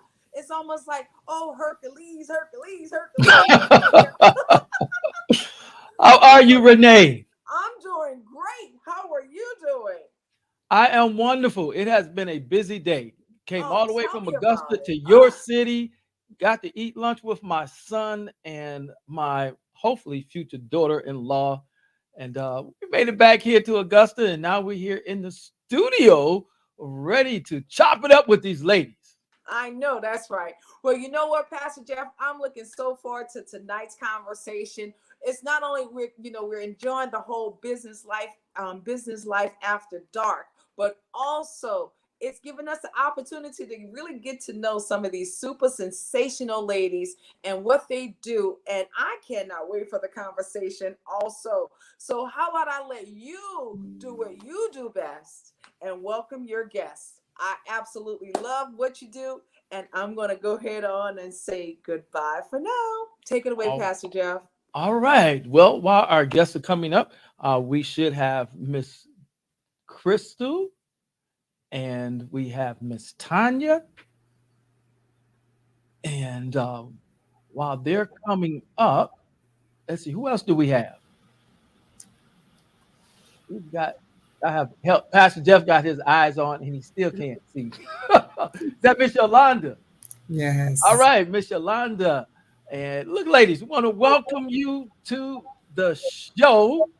We're going to chop it up with you ladies tonight as we talk about what the men talked about on Friday. But before we begin tonight, let me go ahead and put this disclaimer out. the views and opinions of our guests do not necessarily reflect the views and opinions of Renee Noor and the GW3 Board of Directors. Now that we got that out, we can talk freely. Ladies, how many of you were able to attend or listen to the Men Chop It Up on last Friday? I chimed in for a little bit. You chimed in for a little bit. All right. So if you chimed in, then you know that we talked about some traditional relationship roles as it relates to a man and a woman, a husband and a wife. And we heard some different opinions. And so my question is going to be for each of you, and we'll start up to my left, and then we'll just continue on around. What is your take on, or what do you define as a traditional relationship? What do you define as a traditional relationship? And we'll start off with, Pastor Jeff cannot even see. Is that Miss Crystal? Yeah, we'll start with Miss Crystal. Thanks, Pastor Jeff. That's a great question. I will say, as I'm older now and wiser, I don't think that traditional is really, it's really based on your own relationship.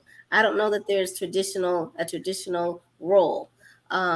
I think that it depends on each person's situation and what you both define as the roles you want to hold. I think personally, in my situation, a good relationship would be you both share in those roles. You both help each other out. You're in a relationship together, so you want to lift each other up, encourage each other. So if one person is down and not able to do something, you should be able to step up and help. So I don't think that the traditional is I think it should go away. That's just my opinion. There's no traditional roles. All right, Miss Crystal, I hear that. So I have this question for you, Miss Crystal, before we move on and talk to the next panelist. Look here, you're out on a date, you meet a guy, and he's opening the door for you, the car door. He's reaching for your hand. He turns his head as you sit in and get in with your dress on to make sure that you're comfortable and protected. You offer to pay the check. He says no. He refuses it right out. And in his mind, the man has a specific role. We may call that traditional. Okay. And so he would call himself a traditional man. Okay. How do you deal with that gentleman? Is that somebody you can continue to date? Is that somebody that you're going to have to school and educate? What's going to happen? You know what? If you put in that light, those traditional, if he considers himself a traditional man, then yes, I would say I would appreciate all those things. Chivalry is not dead, and it's okay. So yeah, I would be okay with that. And here's the question here. And I know the other ladies can't wait to chime in on this one. So what if he thinks that if you get married, that you're to be barefoot and pregnant, cleaning the house, cooking, washing his clothes? Is that for me to answer? Or are you gonna let yes. And I'm gonna pass that on to the other ladies too. Yes. Yeah. Now there we'd have to talk about that. We would have to talk about that. What do you got to talk about? Well, which one does he have to get rid of, or does he have to get rid of all of them?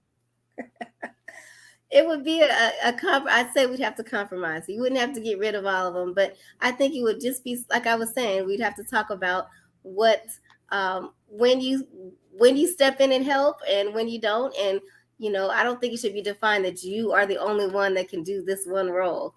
I think both people can partake. All right. Well, thank you. And we're gonna go to Miss Tanya. Same questions.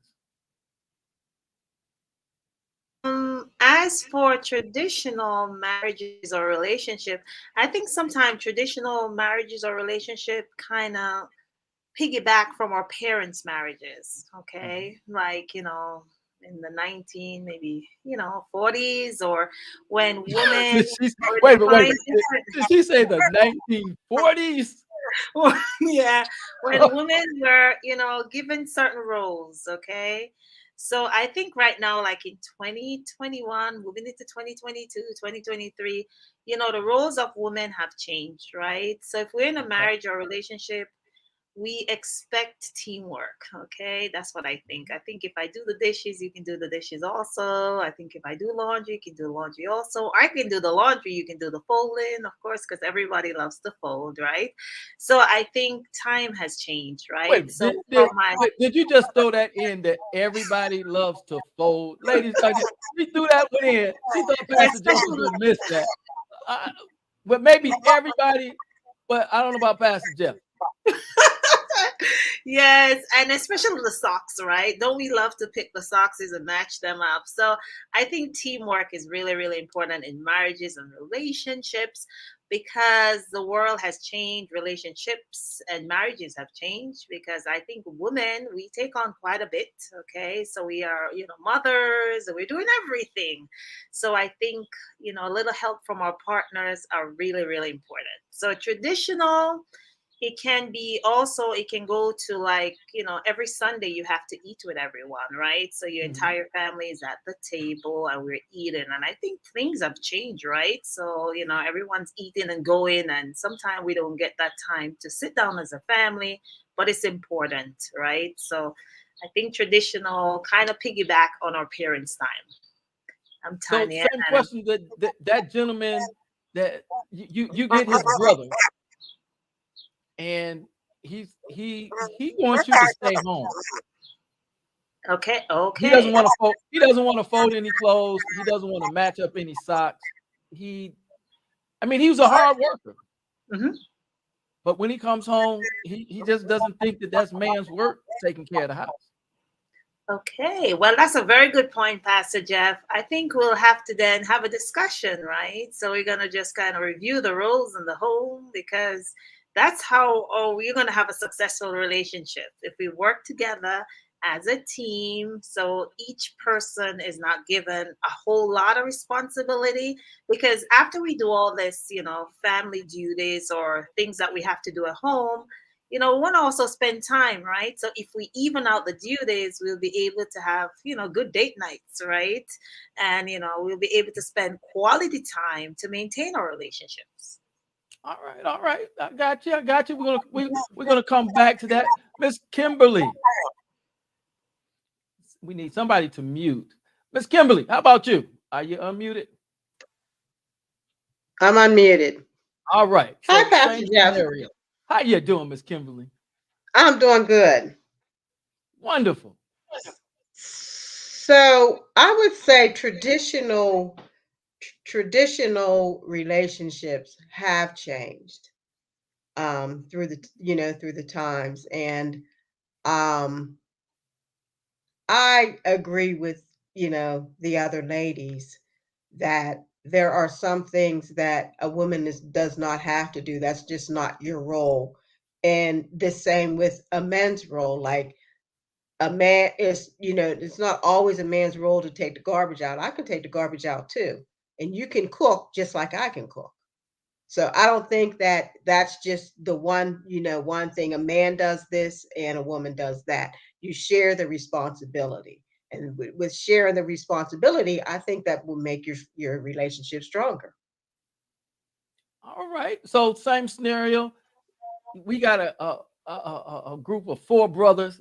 The third one is you and him are out on a date, and the chivalry is fine, but when you come home, he wants to kick his shoes off, and he doesn't want to cook. He's not going to do any cleaning, and y'all had to talk. He says that's out of the question. Men don't do that stuff. That's ladies' work. No, Is he getting kicked out or what? we're gonna have to have another discussion. So you give him another discussion. So all right, okay, good. So nobody's kicked him out yet. All right, we're gonna Yeah. move We on. would have to have another discussion, and I explained to him how I feel about how he feels about not doing that, and we would have to we would have to make some changes, Okay. All right. All or right. else. Uh-oh. Oh, I'm going to come back to that. I want to know what the or else is. I think all the listeners want to know what the or else is as well. Put in the comments some hearts if you want to know what the or else is, because Pastor Jeff wants to know that or else. I don't. It doesn't sound like they filed that file. I'm getting tongue tied today. It doesn't sound like that is in the list of traditional women duties, but we're going to come back and find out after we go to Miss Yolanda. What's your say about traditional relationships? And of course, you're going to get the fourth brother. So we want to know, is it a deal breaker for you? Does he even get the first base? How about it, Miss Yolanda? Well, being that I've been together with my husband for 30 years and married for 12, there's a lot of traditions going on, Uh-oh. a variety. And with respect, I just feel that we're here together. Okay. And we have to reverence one another. And we have core values where we share, we're honest, we're respectful. And a lot of times I spend at home.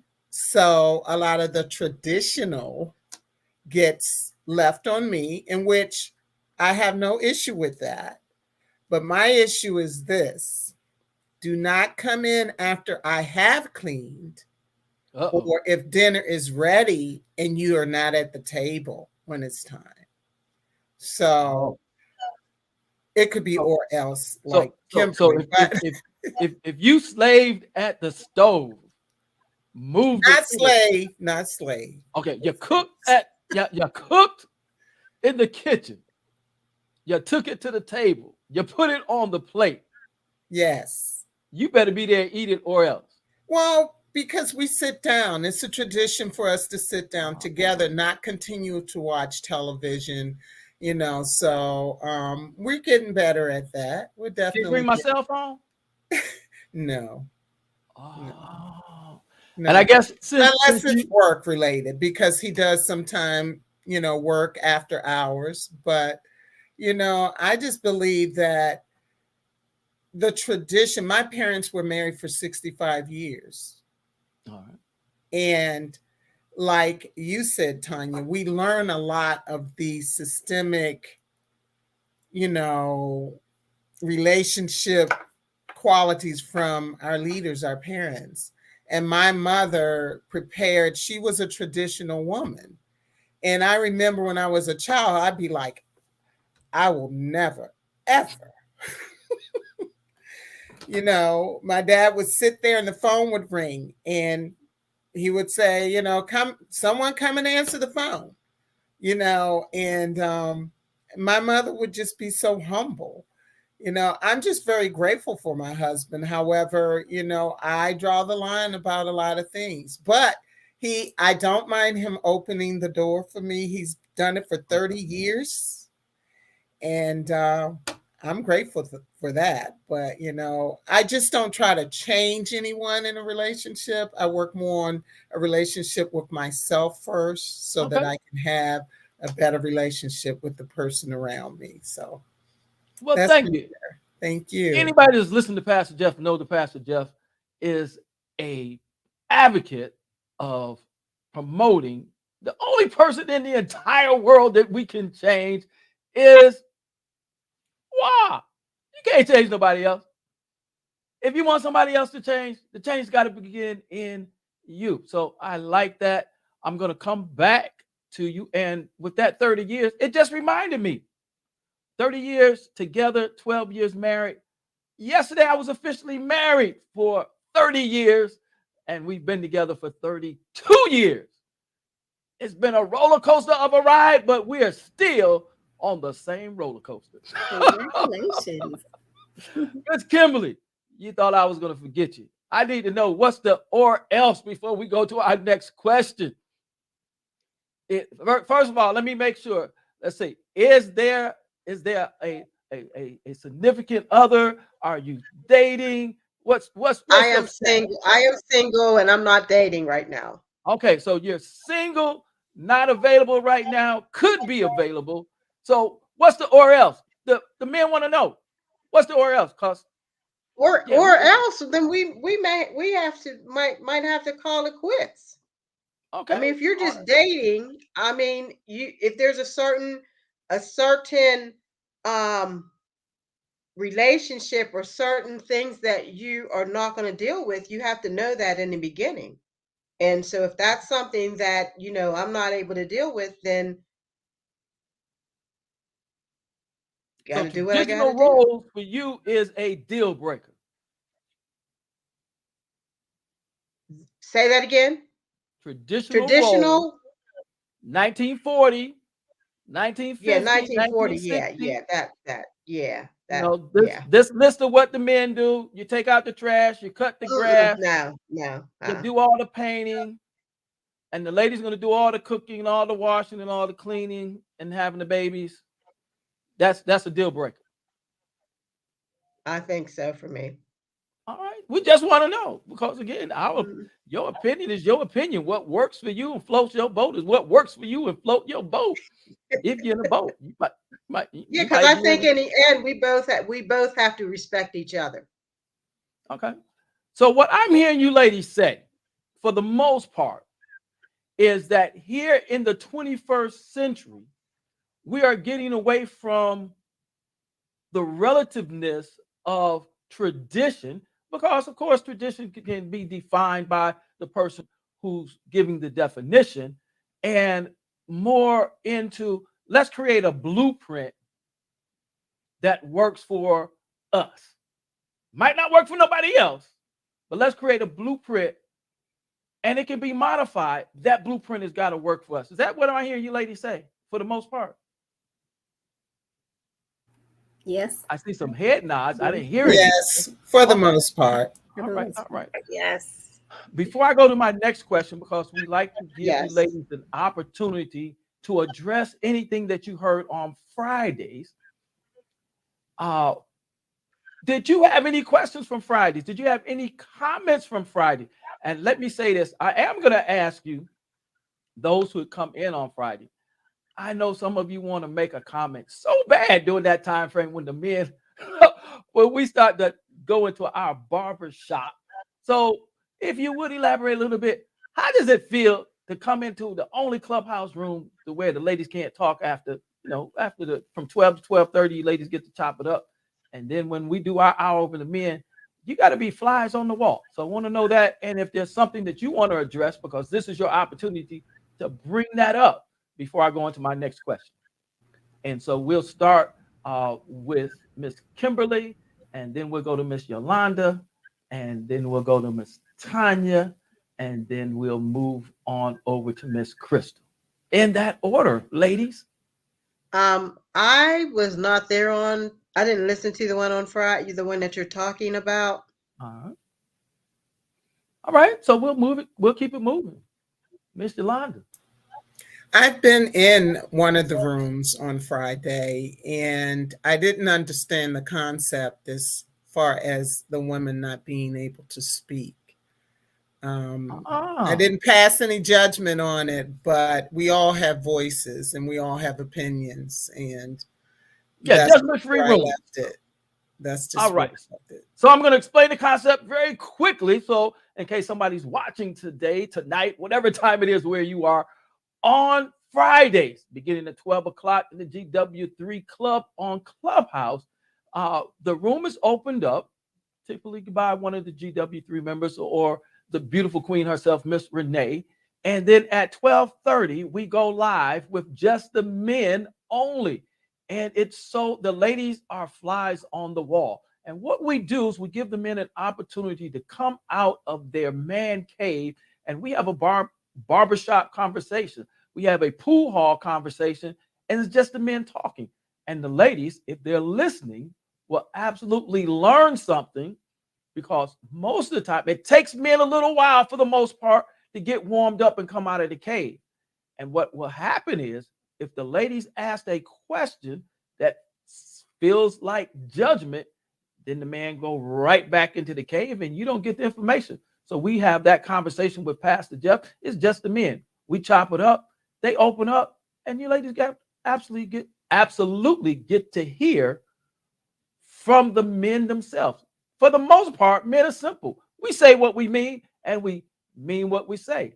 And oftentimes, as a counselor, what I've learned is that sometimes ladies, and we're speaking in general, it's not every lady, will hear the answer to a question and analyze it and say, well, what does that really mean? Like, do you want to go to the store with me? No. And then that ladies want to analyze it. Oh, did I do something? Did I burn the cook? Did I burn the food? Was your clothes wasn't washed right? You know, you're still processing through all of these things. And all the man meant was, no, he just don't want to go to the store with you. It's not that he don't love you no more. It's not he don't want to be with you. It's not that your breath stink. He just don't want to go to the store. And so it gives the men an opportunity to speak without being interrupted. That's the concept. Hope you understand it. We're going to go ahead and go up to Miss Tanya. How about you? Anything from Friday? Yes, so I was in Friday's segment. It was quite interesting because Pastor Jeff, you're interviewing a young guy, right? And he's dating, I think he may be in his 30s, and he was big on traditional because his parents had a traditional marriage. And it was quite interesting. He was really firm on, his future wife being a traditional wife. Meaning he wants her to stay home, make sure she's, doing, motherly or wife duties. So that was quite a challenge. I can see the questions were great, but the response, he really stuck to his traditional. Yes. And, the whole the team, the panelists, you were really going through the questions and his response. I was sitting back and I was like, yeah, this is a younger woman. In this time, it's going to be a little challenging, especially if it's someone that is a woman that's really busy. She has her career, and, for her to be narrowed into traditional marriages, I think that part would be a little bit challenging for her. So, but I saw that he wanted a traditional marriage. It almost sounded, Ms. Tanya, like he didn't want her to work. That he yes, that's what it sounded like. That he wanted to take care of her the way his dad took care of his mom. Yes. Was that what you got out of it? Yeah, that's what I got out of it. Yeah, he didn't want her to work, and this is a young lady, and that's quite challenging for this generation to do the traditional. And somebody needs to mute. As I thought about it, he could probably find a young lady that comes out of a traditional home, that's how she was cultured, that's how she saw in her family and that dynamics, and so she would be okay with it. But some of these younger ladies now here in the 21st century who, I would just say they call themselves boss chicks. They'd be like, no, bro, no. You must be crazy. But it was very interesting. And one thing that you said that I think was to be commended is he stuck to his guns. That's what he wants. And if that's the blueprint for him and his queen, then that's what'll work. But I don't know how many young folks that would work with. So we're going to go over to Miss Crystal. How about you before I go into my next question? Yeah. I would just say in general, I've listened to a few, and the takeaway I'd say I don't have a problem being quiet and listening, because that's good to just be able to listen and take in what you're hearing. It's giving me a different perspective. And I will say the one thing, I've heard is, as far as roles, men want to protect, right? I feel like that's what's ingrained, is to protect your family and protect your loved ones. So, that's the main thing I'm getting from especially from the gentleman that you're just speaking of. It's his job to protect and look out for his woman. And so I can understand that. I feel like even in nature, that might be the role of the male. So that's what I took away from it. All right. When we see Miss Deborah, we're glad that she was able to find her confidence and able to speak up. She said she had She said, "I'll admit, at one point in time, I lost my confidence in being able to speak, much having to do with my disabilities. However, I have since found such confidence and abilities," and that's important today in a effective relationship, is that both the man and the woman need to have the confidence to speak up and ask for what they want. Now, since this is 31 Days of Fashion with the GW3, I want to start with you again, Miss Crystal. How important is fashion when it comes to that young man that's going to get your eye? Can he just show up with some flip flops and his jeans hanging down and his underwear showing? Does he got to have some type of style? Definitely has to have some style. Absolutely not. No sagging pants. Yeah, he needs to, his parents needs to be on point. Especially if, I mean, what do they say? You talking about this is to date, first impressions, everything, right? So no, I don't do the sagging pants and baggy clothes. You know, he should look like a gentleman. All right. Now just have to look swagger like and dapper like Pastor Jeff. And the truth be told, early today, Pastor Jeff did look. Pastor Jeff had an old t-shirt on, some jeans. I don't sag. You know, I come from I just had on some tennis shoes and some blue jeans and a pullover shirt because I was comfortable. I was driving. So where's the line at? If you're meeting for the first time, if I'm meeting you for the first time and we're on a date, then I need to dress the part. But what if we just out and we meet? Where does the line start that he can at least talk to you? So yeah, okay. So if he's just out and about, we're not meeting for the first time. Still, no sagging pants.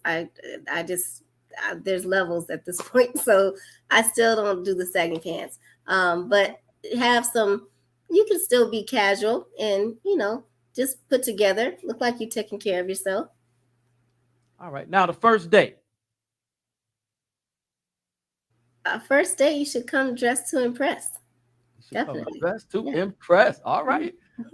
We'll move over to Miss Kimberly. What role does fashion play? Definitely no sagging pants for me either. Okay. That's no. Mm-mm. And not at all. What about fashion? Does he need to have designer clothes on? What's going to be? No, he doesn't need to have designer clothes on, but he has to be presentable. And it depends on where we're dating at. Where's the date taking place at? I mean, you don't have to dress up. It depends on where you're going. Our first date may be bowling, so no, don't come in no suit. Absolutely, unless you're Pastor Jeff, I can bowl in the suit. Absolutely. but I do like a man that that dresses up. I like to see a man that's dressed up, but it depends on where you're going. All right, so you meet him. He's got on a nice pair of kicks. He's got on some jeans. They don't have no holes in them. He's got on his used to be army shirt, just a t-shirt. He comes over. He sees you. He said, "Oh, you have an absolutely beautiful smile." Are you gonna give him the time of the day, or are you gonna send him about his way? I would probably talk to him, see what he's about first, and then make my decision from there. Okay, so saggy pants would be a turn off completely. Don't. Oh, bother. saggy pants? No. No, right. That's a no. What about pajamas and flip flops? No.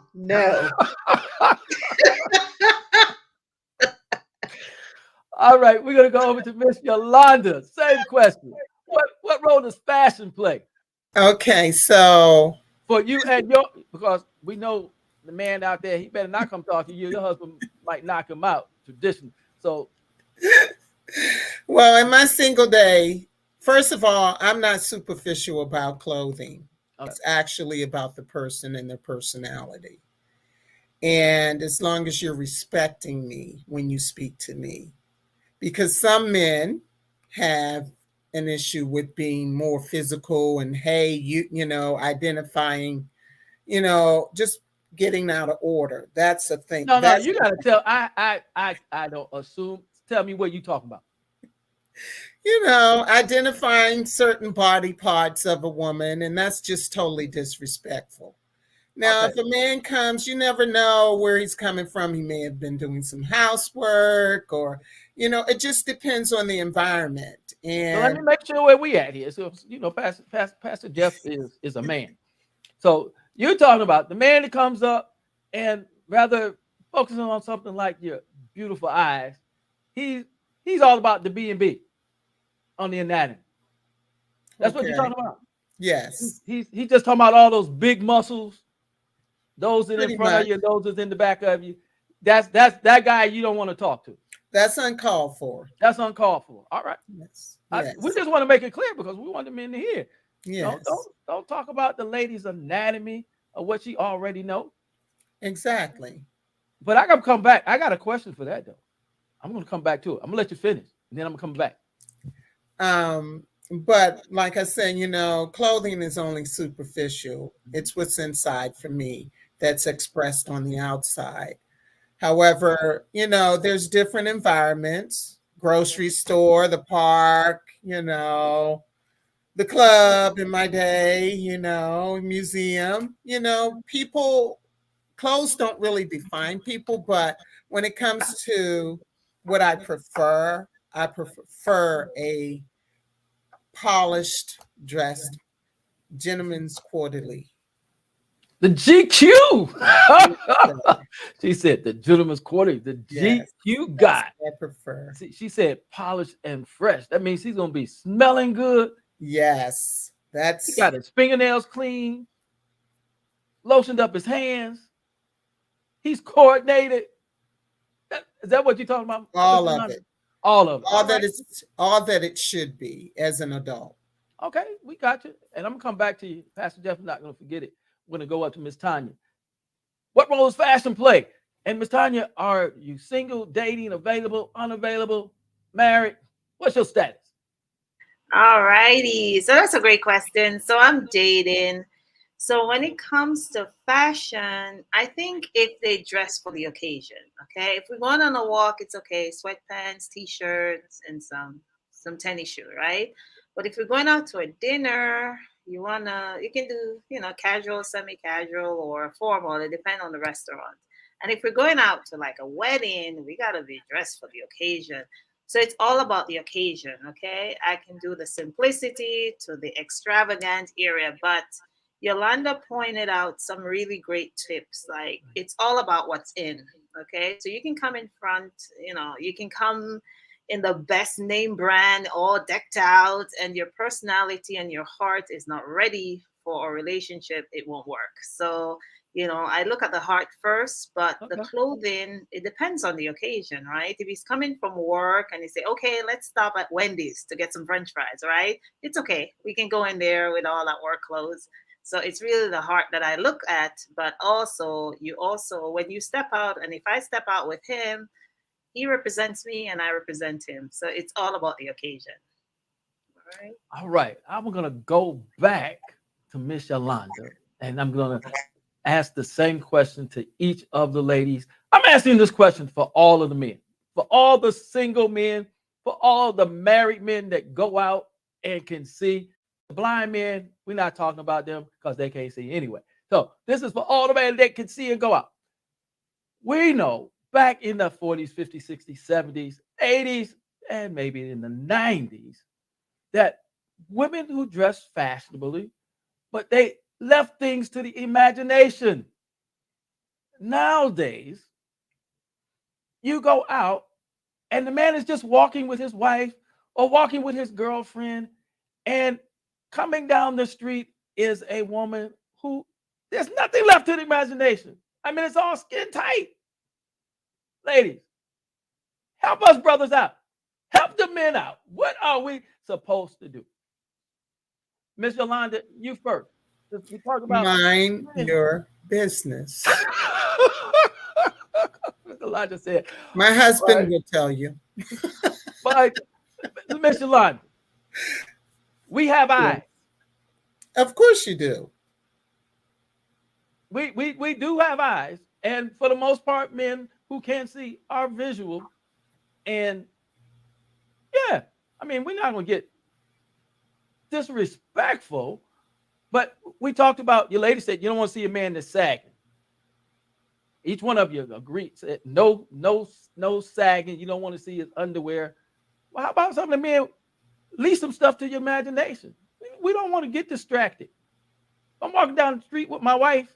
I'm gonna be distracted by somebody that looks like they just came out the shower and put silicone on this color. May I answer? Yes, ma'am. Please go right ahead. That's the thing, Pastor Jeff. You're walking down the street with your wife, so you should be content. You don't need to look at anything else. I mean, we all look. We all are going to notice something like that, right? But it's what's on our mind and in our heart. Okay. And where we are. So, I mean, I don't condone anyone walking around half dressed, and me as a woman, I've seen other women like that as well. And I'll look, because you answered my question. So you look. That's going to draw your attention. That will draw your attention. However, I just feel I'm a little biased when it comes to if you're walking down the street with your wife. Okay. That's why I said mind your own business. Now, you and your husband walking down the street, but you're gonna look, right? You can look, but he can't look. Not really, because we're always engaged in a conversation. So, unless we hear a loud sound, we just, I'm one to just study to be quiet and mind my own business, because there's so many people that you encounter that, and I'm a very friendly person, but I just don't pass judgment. You see it and you just mind your business. And okay, all right, that's fair enough. Miss Tanya, same question. You and your gentleman are walking down the street, and here she comes. She see him, you see her, he see her. Talk to me. Are you looking at her? Are you nudging him? What are you gonna do? Okay, that's a great question, Pastor Jeff. I won't nudge him. Okay, it's all about self-discipline, and as Yolanda said, mind your own business, right? Yeah. So I think if you're and your partner, or you're and your wife, or you're out and you see someone that's maybe having something that attracts your eyes, you have to create a discipline. Create some form of discipline. You can look at the ground, you can look in the sky. If you're not able, just to distract your mind, because I know we're humans, right? So the men will tend to look at, someone in a really short shorts or tiny top. So it's all about discipline, right? And how valuable that person that's walking down the street with you is to you. All right. Yeah. Sounds good. We're going to go over to Miss Crystal. Yes, Mr. Jeff.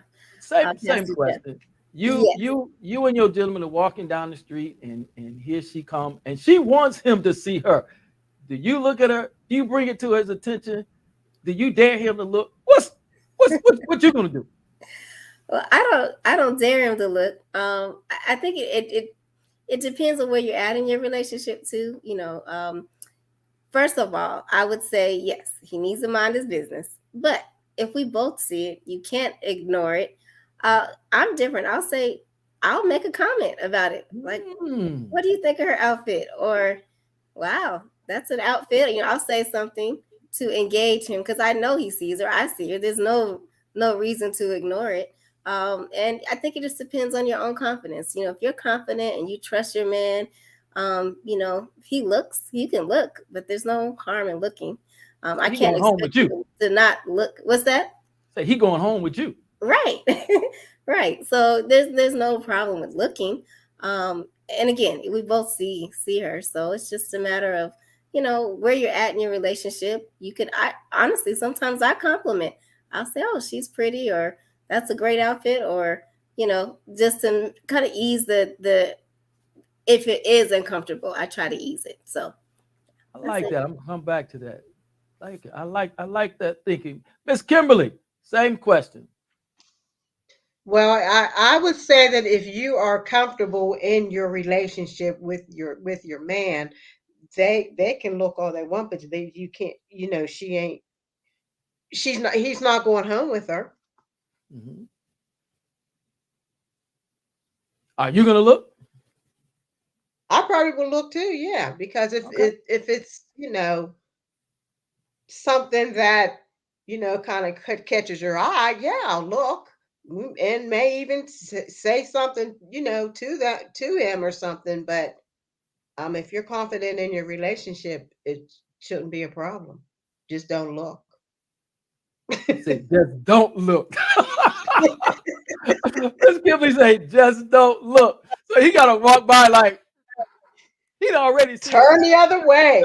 Look at here. I want to go back to something Miss Crystal said, and I've heard um, another woman say this, and because understanding the differences between men and women, all right, and for the most part, men are visual. And so what Miss Crystal said is about the same thing I've heard another woman say. She said what she would do with her man is so that he doesn't have to feel uncomfortable. She'll say something about, look at that booty, if he's a booty man, or look at that rack if he's a rack man. And I'm just saying what she said. Yeah, and so she gives him permission that she saw it, he saw it, and then they keep on going. And he doesn't have the urge then to turn around to look without her seeing him look. So he doesn't get any trouble. I'm gonna tell you, ladies, something that I said, and this is from Pastor Jeff. I told my wife, and I told y'all we've been together for 32 years. And I said, if I look in the mirror, babe, when I married you, God didn't poke my eyes out. So when you see you, that's what I'm attracted to.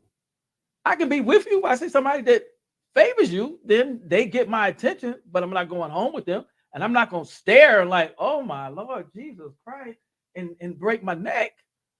But let's be honest. All right, let's be honest. I'm not going to act like I didn't see her because I would be lying.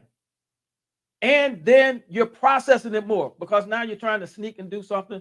Let's get it over and keep on going and keep it moving. And so that way, what Miss Crystal said, I believe, and what another young lady that I heard said, helps those men to get through that kind of difficult time. Because let me ask you, ladies, how many of you are attractive? Are you attractive? Crystal, are you attractive? I don't like to talk about myself. I think I'm okay. Yes. Oh, wait a minute. You can't do that with Pastor Jeff. Miss Crystal, are you attractive? Yes, I am. Thank We're you. all beautiful. Everyone is beautiful. Miss Tanya, are you attractive? Miss Yolanda, are you attractive? And Miss Tanya, Yes. I saw a head shake. I didn't hear anything. Yes, I am. All right. Miss Yolanda, are you attractive? Yes, I am. Miss Kimberly, are you Most attractive? definitely I am. Look at here, ladies. I believe that every woman wants to be pretty. That every woman wants to believe that she's attractive, regardless of what anybody else says. I mean, you want somebody to be attracted to you because you are attractive. Look, I'm gonna tell you something, ladies. This is why I did this with you. I grew up with low self-esteem. And even though in high school, kind of late when I was getting ready to leave and go in the military, one young lady who wanted to be more than a friend, but was a friend so she could be connected, told me about 10 or 12 women or other ladies that were interested. Of course, I didn't know because that low self-esteem. But let me tell you something about Mrs. Moffitt. Mrs. Moffitt told me one time too many. Ladies, I said just one time too many that I was handsome. Now, nobody can tell me that I am not handsome. So, ladies, you got to tell yourself, I am beautiful. I am wonderfully and fearfully made in the image of my creator. And if don't nobody else think I'm pretty, I know I'm pretty. And if you got a husband, he better be telling you you're pretty. And if you're dating, if that joke ain't telling you you're pretty, you send him on over and let me pray for him. All right, ladies, let's go to the next question. And I want to talk about very quickly before we wrap it up. When I use the term in a relationship, fighting fair, and I don't know what your religious association or beliefs are, but what does it mean to you to fight fair in a relationship? We're going to go ahead down to the bottom left and talk to Miss Yolanda. Miss Yolanda, what does it mean to fight fair? You and your husband in a relationship, 30 years together. There's had to be some fights. And I'm not talking about physical fist fights. We're not talking about domestic violence, but there had to be some disagreements. There had to be some verbal fights. So how do you fight fair? Because Pastor Jeff's going to tell you, a lot of ladies just don't fight fair. Y'all hit below the belt and it hurts. We take responsibility for our mistakes for the most part. For the most part. But sometimes we're not always accountable, you know. Now tell me what that means, because you come up with these abstracts. Pastor Jeff just going to tell you. If you come on with Pastor Jeff, I'm going to ask you the hard questions, and I'm going to tell you, I don't know what that means. What does that mean? Like, have you hit below the belt? Accountability for, instead of, you know, just overlooking some things. Okay. You know, especially, I feel like women, because you mentioned earlier, we go into detail. We need detail because that's just how we've been created as far as our emotion. We need answers, questions, answers.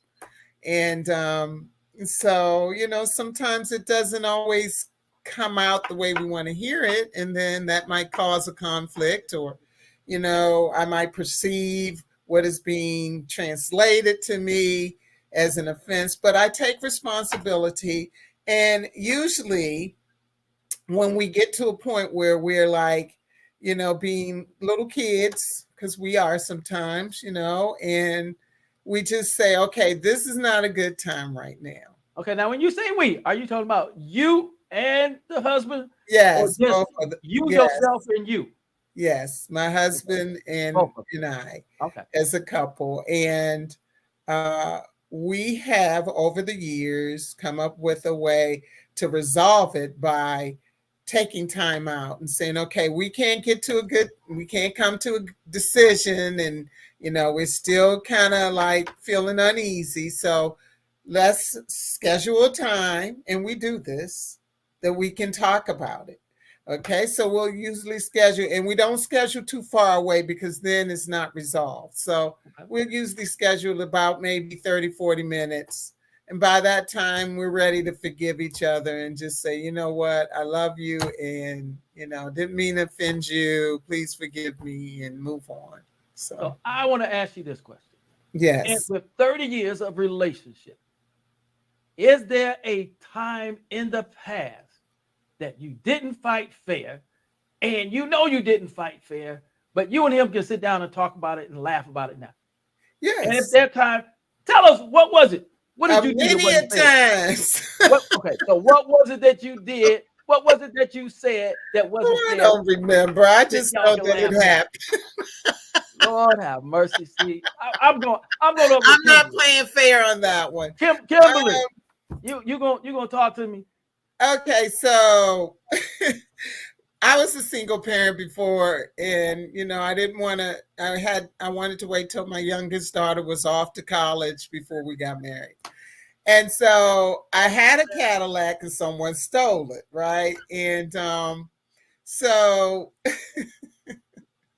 my husband had an extra car and he let me use it, but I wasn't very truthful in the situation because I was like, well, I'm going home and I'm going to bed. But then my girlfriend called me and we went out to the club.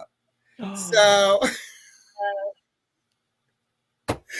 he's smart. He's retired Navy. So no judgment. We get home and he's sitting on the wall. And he's like, all you had to do is say, you want to go out with your girlfriend. That's not fair. Be honest. And, you know, and we tease each other. now about it, you know. And he's like, I'll tell him I'm going upstairs just the other night, and that's why I chuckled about it just the other night. I said, I'm going to bed. I'm tired. And he said, you sure you're not calling Denise? And we Oh, chuckled. I'm like, you won't find her upstairs. I tell you that much. so there was a bye Denise before there was a bye Felicia. All right, I'm moving on to Miss Kimberly. Yes. Kimberly, is there a time in the past when you were dating that you didn't fight fair that you can look back at now and laugh at and say, yeah, I hit him below the belt? Yes. And what did you do? What did you Yes, say? I have.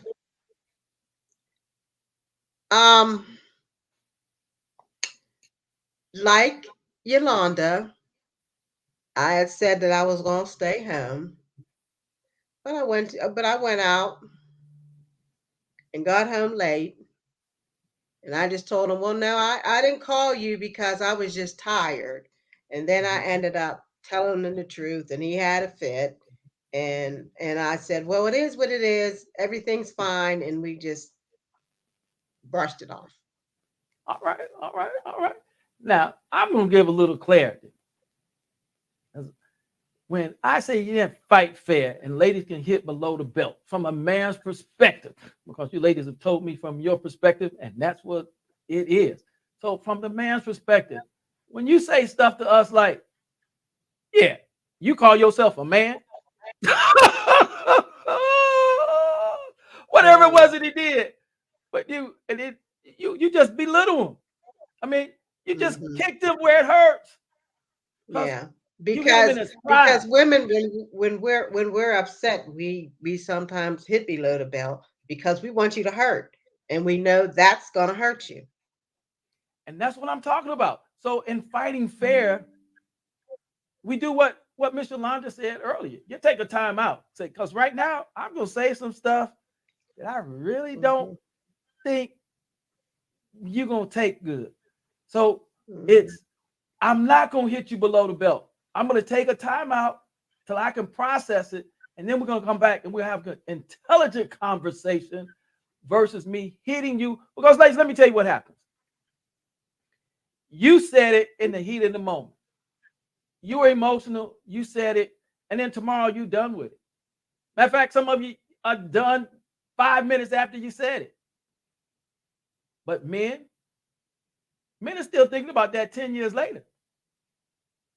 Because he would have rather you punched him dead in his face and blacked his eye, and he had to go to work and tell him his wife punched him, than for you to attack his manhood and his pride. And you did it without laying a finger on him. You did it with that thing right in there. That's what happens with the men. Now that I've defined it, we're going to go up to Miss Tanya. Miss Tanya, you're dating now.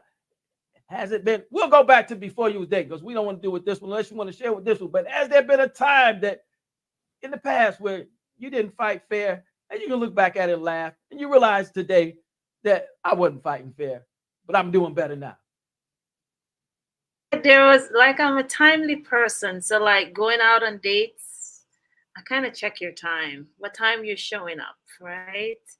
And sometimes there can be so many things that happen, right? It can be traffic, it can be car trouble. So, at that point, I wasn't fighting fair because I wasn't looking at what the person was going through to get to my home, right? So, a discussion is made, and I may try to reschedule. Like, okay, I don't think we need to go because we're like 40 minutes into this date. So that's not fighting fair because I wasn't looking at the other areas that the person may have gone through to get to my destination. So, So how did that affect him? How did it affect him? Yeah, how did it affect him at the time? Yeah, it did. Yeah, because the day later it was brought up. The following day it was brought up, and yeah, it did affect him quite a bit. And then he corrected it by another date. So the next time he showed up on time. So I didn't fight. Did you say something to him? What did you say to him? I wasn't. I was apologetic, but I was, still highlighting the fact that. What did you say that wasn't fair? what did you say? They hit him below the belt. I think the word late. You were Just late. late. Yeah. Okay. Yes, I think that word late kind of got him a little rattled, but after a while it settled down, and we started over. So I think I didn't play fair there, because some people, like 10 minutes may not look late to them, but the hour is, on the hour, or a minute or 5 minutes after the hour look late to me. So, I am more of an early person, but a lead way of 10 minutes, 20 minutes may be different to someone else. So I don't think I fight fair there. Yeah. All right. Miss Crystal. Now look, these ladies been playing safe. Come on with it, Miss Crystal. Tell us a time that you absolutely knew you was punching below the belt. You wanted it to hurt. You bent him over. You didn't even touch him. What did you say to him? Oh gosh, I don't know. I would look. I've been in a relationship that's had some times where words were used, and so sometimes you do say things that will trigger a person or hurt their feelings. So I won't go into that, but I know there was a time where when it comes to roles, and back to your original question about traditional roles, and I started being very independent in the beginning of our relationship. So things were asked to be done. If they weren't done, I'm just like, well, I can do it myself. Almost like I don't need you. I'm capable of doing it myself. And so I think those kind of things messed with his manhood. You actually said that. I don't need you. Yeah. Okay. See, that's what I'm talking about. I knew it's Crystal would come with. Yeah. Men, again, for the most part, I can't speak for all men, but in general, we want to provide security for you ladies. We know and want to be needed. And you tell us, I don't need you. You wasn't nothing but a sperm donor. No, that's hitting below. That's hitting below the belt. And in our relationship, since we're talking about relationship, and the relationship, when you begin to think one of those below the belt thoughts, we need to pause and say, nope, don't need to say that when I can think it, because guess what? If you only think it, he'll never know it. He doesn't know what you're thinking. We can't read your minds.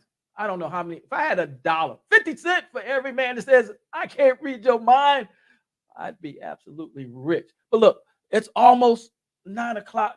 And I want to ask you before we go, ladies, on Friday, the men are going to be chopping it up, that barbershop talk again. Is there anything, starting with you, Miss Yolanda, that Pastor Jeff should consider? Because I'm not making any promises, but if I were, and there was something that you wanted, what would you like to hear the men talk about?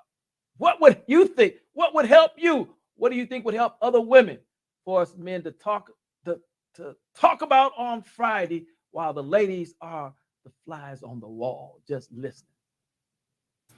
My question would be, why can't you understand us? Ooh, that's a loaded question. Mm-hmm. We might talk about that. We'll see. Why can't we understand you? See, Pastor Jeff will come back, but why can't you understand me? But that's okay. That's a good question. Miss Kimberly.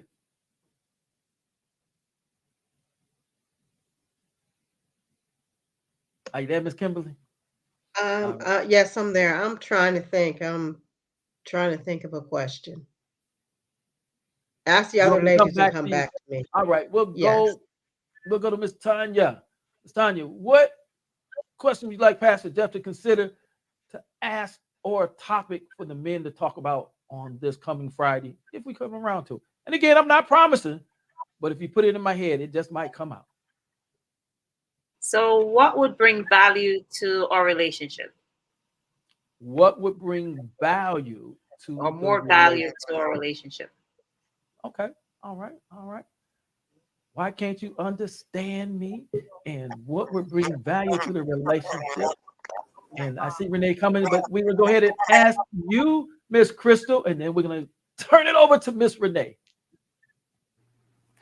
I want to know why, when a man is caught Uh-oh, no.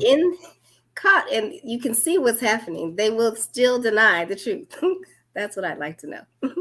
Now, Pastor Jeff will be honest with you. See, a man who ain't got caught and him did nothing to get caught can't answer that question because he didn't process that. Right. But I'm going to give you ladies a tip for talking to your significant other, to your husbands. And you're talking to the man, the one word that you do not want to start your sentence with is why. Because when you say why, it's as though to a man, for the most part, it's a disrespect. And what I mean by disrespect, it's you're challenging. And the answer that you're going to get in most cases is not going to be the answer that you want because you put the man on the defense. And so the better way to start a question is, look, baby, I feel lonely when you come home from work and you don't spend time with me. What can we do about that? And what you did then is you made it a safe place for him. You didn't attack him. And now he heard you say, I. So it's not on him. So now he's not in a defense. But when you say, why? I don't know about you. When I grew up and my parents said, why did you do that? I don't know why I did that. Then you get beat because you don't know why. Why I don't know? Because you have me on the defense and I can't think straight. And what some men will do when you get them on the defense and they can't think straight, they just make something up just to give you something back. And then you'll categorize them as a liar. They just was on the spot, didn't know what to say. So that question, why, for the most part, when you're talking with men, you want to put that question out of your vocabulary. All right, ladies, let's see if Miss Renee is coming back up. What do you think about that, Miss Yolanda? Get rid of the question why when you're talking to your husband. I agree, because it makes them, even if someone comes to me and asks me, why did you do that? You feel insulted. You don't want to insult them. So sharing your feelings, putting it on yourself, and then slowly translating it to them, it's received. And that's one of the things that my husband and we try to do that for the most part. All right. Thank you so much, Miss Yolanda. And I'm Pastor Jeff. I am the relationship consultant. We've been talking with Miss Crystal. Miss Crystal, go ahead. What'd you get out of that? What do you think about it? Get rid of that question, why?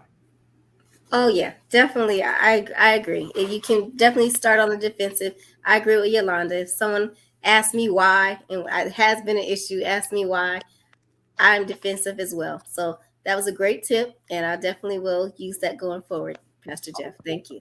All right, Miss Crystal. Miss Kimberly. We're going to go to Miss Kimberly. Yes. So what do you think about Pastor Jeff's tip? I think it was good.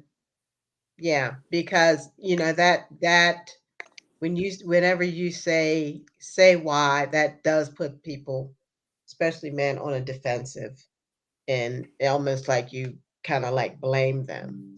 So if you worded a different way, it would probably give them a better understanding. Start with I rather than why. Did I get Miss Tanya? I didn't ask Miss Tanya. She's the one. And then we're going back to the beautiful one herself. None other. Since I didn't get to do this earlier, Miss Renee No. Coming up right after Tanya. Tanya, what do you think about that tip?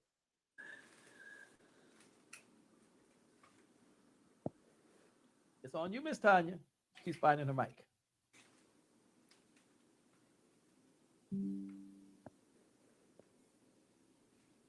I think that's an excellent tip.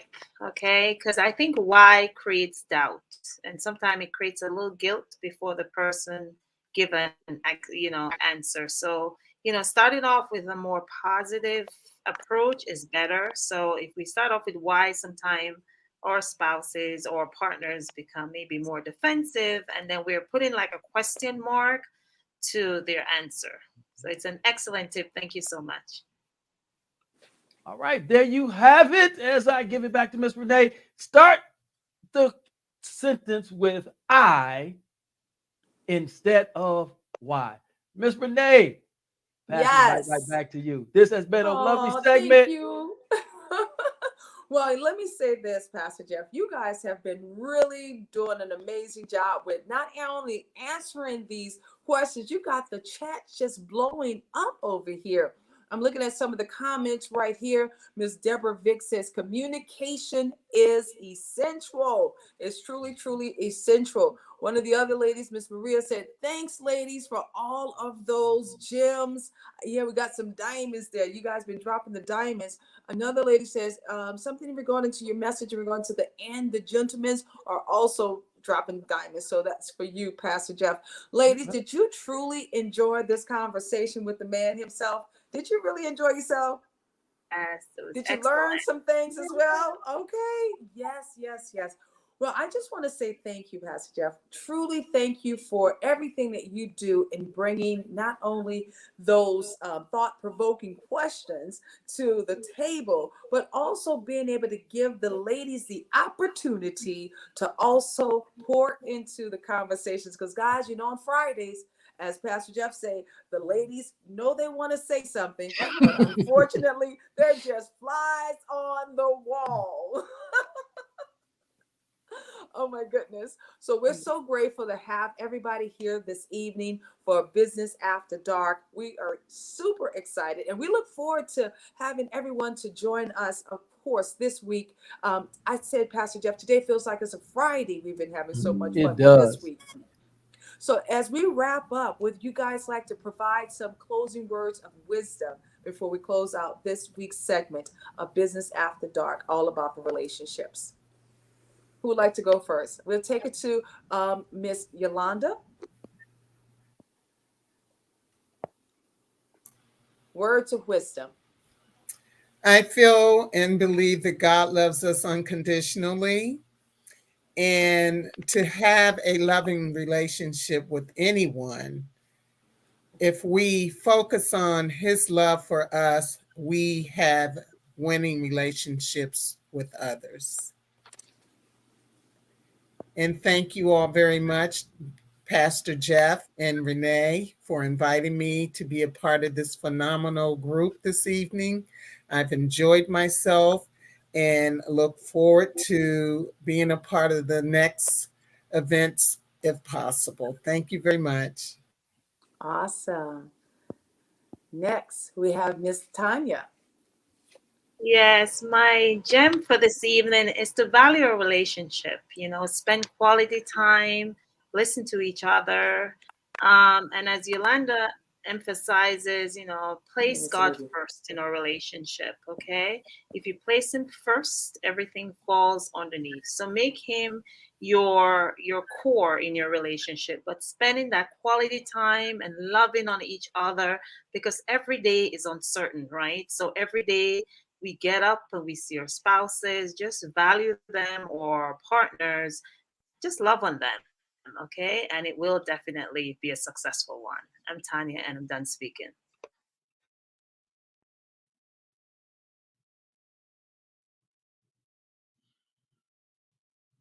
I would say that in a relationship, and when you start a relationship, start to get to know the person first, and trust God that He will direct you to show you who that person should be, and if that person is for you, He will let you know. So that's me. That's Kim, and I'm done speaking, and I really enjoyed this session. My tip would be to definitely keep communication first. our God first, but keep communication, make sure that's essential. Like Deborah said, it's important to talk through everything and put yourself in the other person's shoes. That's really important to make sure you understand where they're coming from. And also, don't go to bed angry. That's one vow I try to keep. If there's an issue, try to talk through before you go to sleep. That's it. And this is Pastor Jeff, the relationship consultant. And on relationships, my tip is simply this: build the we and let others be. That's WE. That's build with encouragement. It's about you and your mate. That's my tip. Build the we.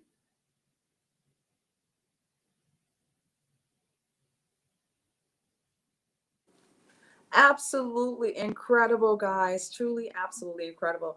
Guys, give yourselves a round of applause. And as we continue on, not only walking together, building together, it's so important for us as a GW3 family to leave always a last impression, and our last impression is always going to be what? Making ourselves unforgettable.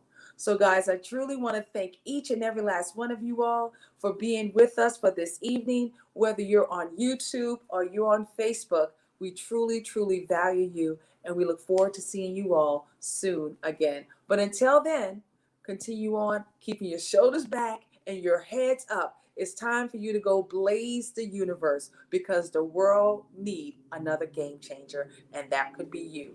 Good night, warriors.